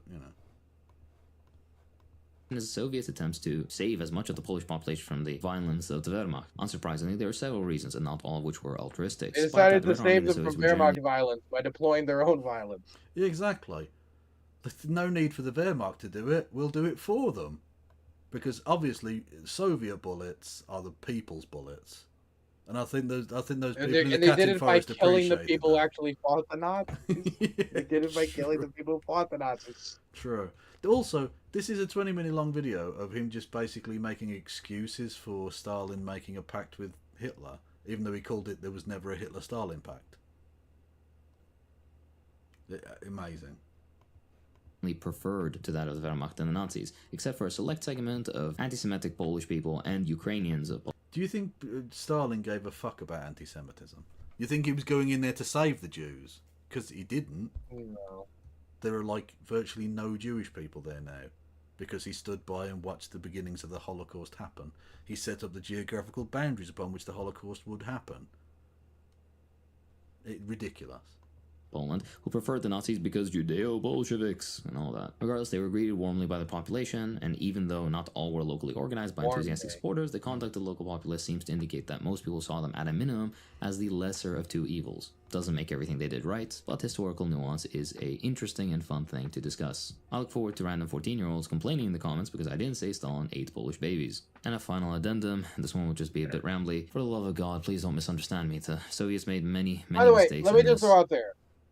Maybe you could get away with a joke like that if he didn't basically just brush over all of Stalin's crimes during the entirety of this. Yeah. And all the instances of violence, he just calls it as largely controlled instances of mistakes. It's like, come on.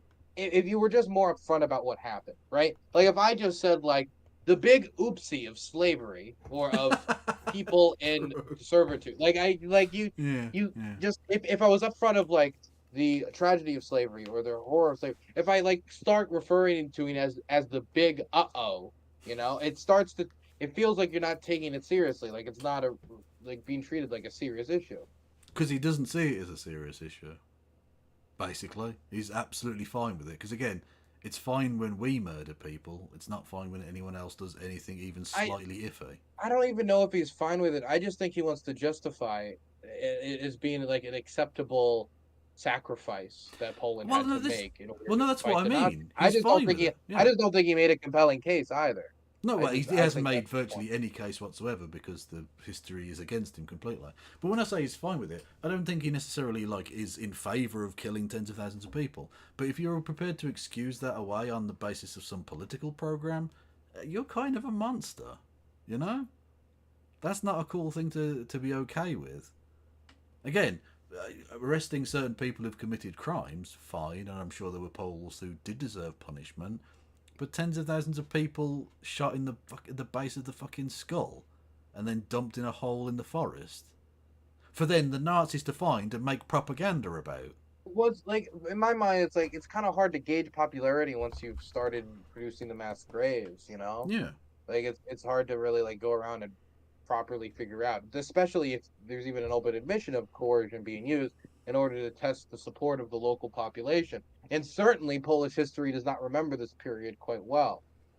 no, My, for me, this felt like he was debating somebody who, like, number one, thought that the Soviet Union and the Nazis were number one the same, which you can deny them being the same and also say it was bad for the Soviet Union to invade, yeah, and that it had to be specifically the terminology of a military pact. When, by the way, I like a military alliance. Most ways I hear pact sometimes used.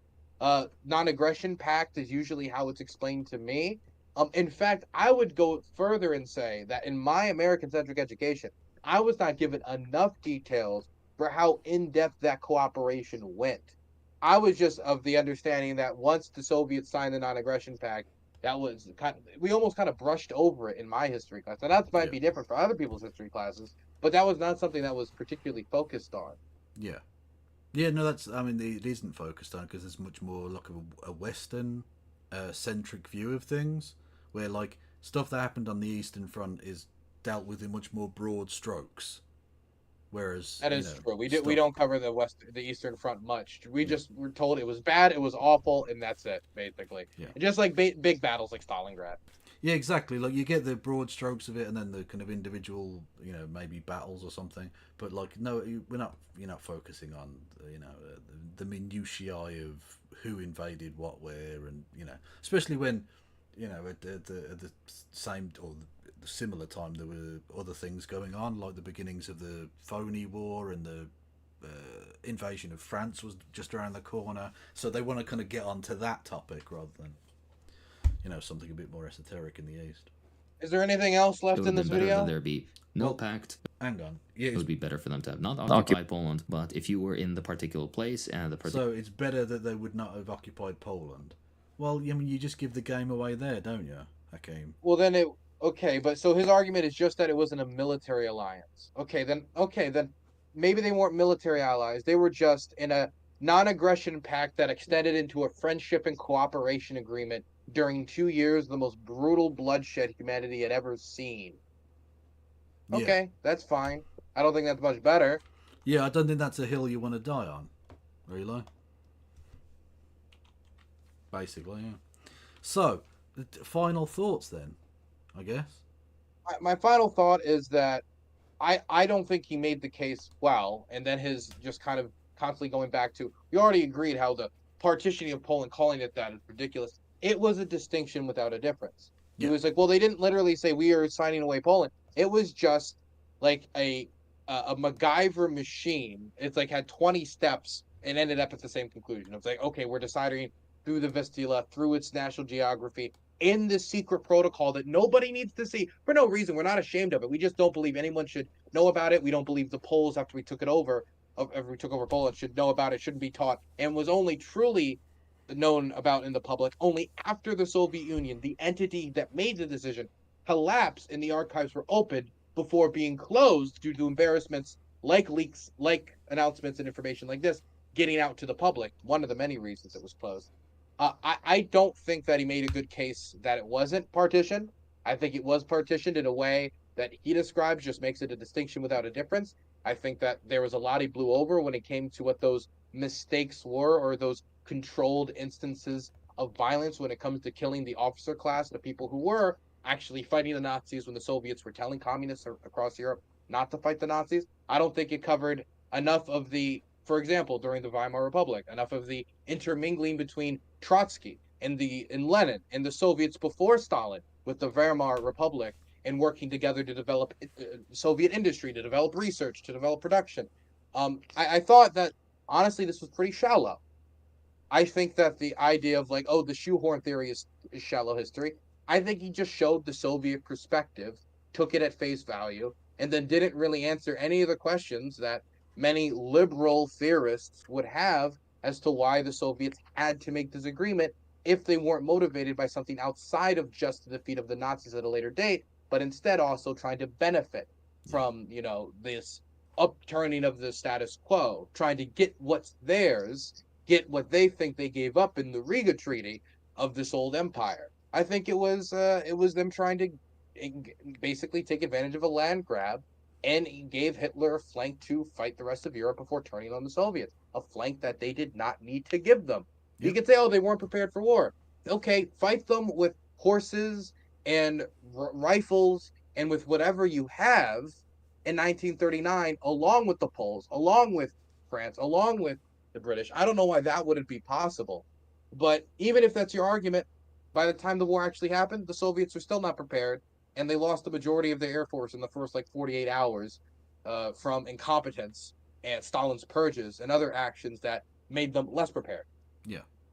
And I think, to be honest with you, Hakim's video here, it doesn't just stand up to any of the pushback a liberal might give it. I don't think any pushback whatsoever it stands up to. It's a house of cards. As soon as you analyse any of the claims he makes, they all fall apart. Even the most simple questioning of well, if they didn't want to invade Poland, why did they? If they didn't want to do this, that, and the other, why did they do that? The only options are do nothing and let the Nazis take over, or do exactly as they did, as if it's a binary choice, as if there weren't a million other options they could have taken. This is honestly one of the worst attempts at historical revisionism that I've seen, certainly from a big channel. Obviously, you get channels with 6 subscribers who say weird whack shit, but this is a significant channel that is just pumping out Soviet era propaganda. It's fucking tragic. I mean, to me, this is not really anything new to get from the Marxist or the Marxist-Leninist kind of corner of things, because they've been making any of these arguments for a very long time. I've heard many of these things before. I thought I would get revamping of new things, and there's some of the history that I didn't remember, but I expected more. I expected, honestly, and I know this is silly, I expected for him to show me oh, you guys didn't know about the Molotov-Ribbentrop Pact DLC that was only released in the Bahamas. I expected to find some part of a document that I had not known of, but he only showed 2 quotes from the actual Molotov-Ribbentrop Pact, maybe 3, and one of them disproved his claim. And so it was confusing to me. I expected more. And I tried to be as polite as possible here. I'm trying to be less impolite in videos like this, but I felt myself being snarky at times, because the whole time I was just kind of waiting for the shoe to drop, and it never did. Yeah. I am not trying to be more nice about this. This is Stalinist propaganda, and I've got no time for it, so I'm going to be as rude as I want to be. This was whack. This was trash.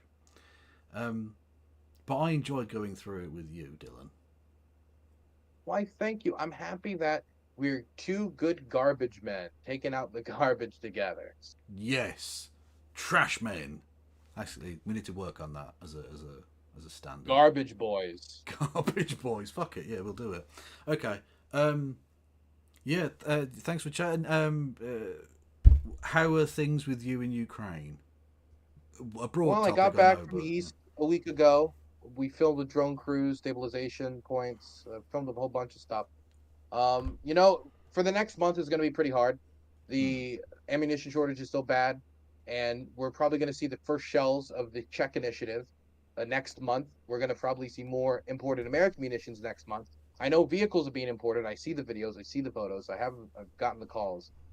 And I know the ATACMs are already in the country doing good work. But they need more shells on the front desperately. This combined with problems with Ukrainian mobilization, both the firing of all their recruitment heads and an anti-corruption purge that ended up undermining their effectiveness for a while, along with them dragging their feet to go through with controversial mobilization legislation that didn't even resolve the issue of rotations, and just extended leave by 5 days, and just got some new people to mobilize. It's allowing criminals now to also sign up with service, which people say, "Oh my God, that's a new thing." They actually did that at the start of the war for a very brief period when they got really desperate when it came to manpower. Which, I mean, Well, it it's not a depends. good sign. What kind of criminals? Uh, Everything up to one murder. Oh, okay, that's quite serious. Yes, yeah, I know. I'm not a Hmm. big fan of the murder one either. Hmm. But they want manpower. It's not as bad as the Russians, which is basically everything, right? Yeah. Like rapists, serial killers have been rehabilitated through the army. Jesus. But it's certainly not something I like. But from their perspective, it's like we're fighting the largest country in the world, a country with a 5 times, 6 times population. There's only like 25 million people left in Ukraine, fighting a country of 140, 150 million. They're trying to figure out where else they can get manpower from without continuing to lower down the recruitment age, which is the other option, which is not particularly popular. Hmm. Okay. Um. But so you think things aren't looking great at the moment, but there are positives I think possibly in the around the next month, corner. the ammunition is going to come in more. It's going to get Right. better. The Kharkiv offensive that the Russians just launched, of course, has me worried because I have a Hmm. lot of friends in the Kharkiv area. And I heard that the evacuations from surrounding villages, they're evacuating thousands of people. And I'm very anxious about that, but it seems like the situation is starting to stabilize. And the Russians are taking higher losses from all the reporting I'm seeing, all the documentation of both visual and government statistics that are coming in. But the loss of any of these villages, every time I see a village lost, it's like, oh God, how much is it going to cost to take it back? Not just how much is it costing the Russians to take it, but if it's not, if the village is going to be taken back by force, how much is it going to cost to take it back? Is the diversion of troops away to the Kharkiv area going to make other areas in the Donetsk region weaker? All of this has me nervous, but it should get better in the next month. This is the next 20 to 30 days is probably going to be the worst we're going to see it for a while. Okay. Okay. Well, I mean, obviously, good The luck. Russians are trying to take advantage of the ammunition shortage while it's still here. That's why Yeah. they're pushing really hard right now. Yeah, that's understandable, I guess. Yeah. I mean, good luck to the Ukrainian forces and stay safe. Yeah. Thank you, man. I appreciate that. You have a good one. You too. Bye bye. Yeah. Bye.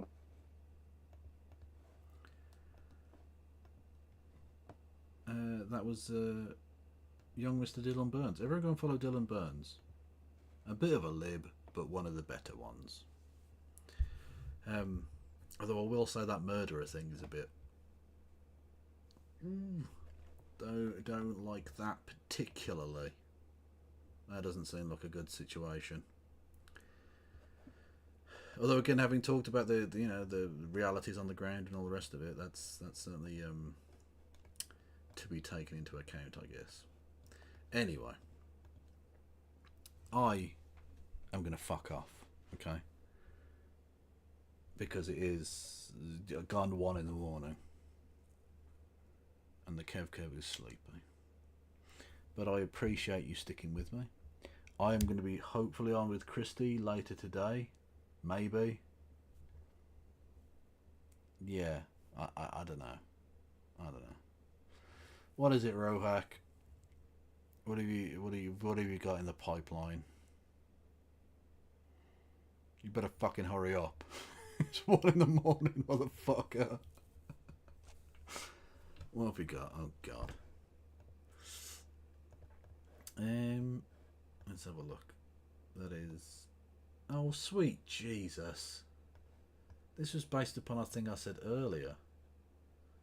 This is. That's not just Amaranth. That's not Kev. That's Kev Amaranth. I don't even know.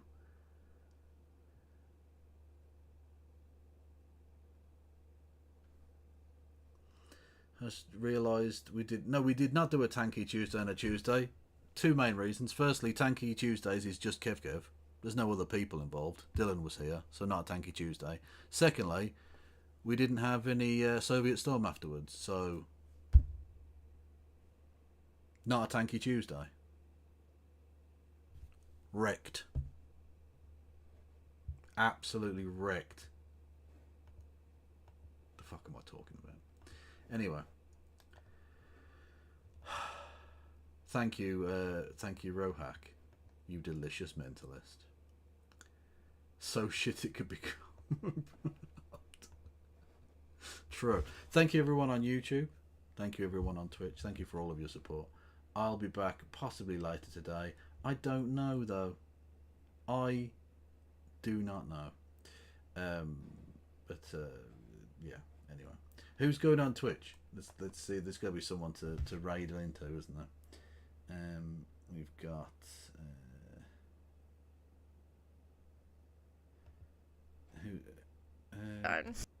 Adrian Jasmine has not been on for ages, so I'm going to send you over there. She actually had a bit of a run-in with Cory Booker, the senator from New Jersey, the other day. I saw on the old Twitters. So go and say hello to Ariana, who is fucking dope. Ariana Jasmine. Go and say hello to them. I will see you later today. Possibly. If not, I'll be on Thursday. Thank you all for listening and watching. Stay beautiful.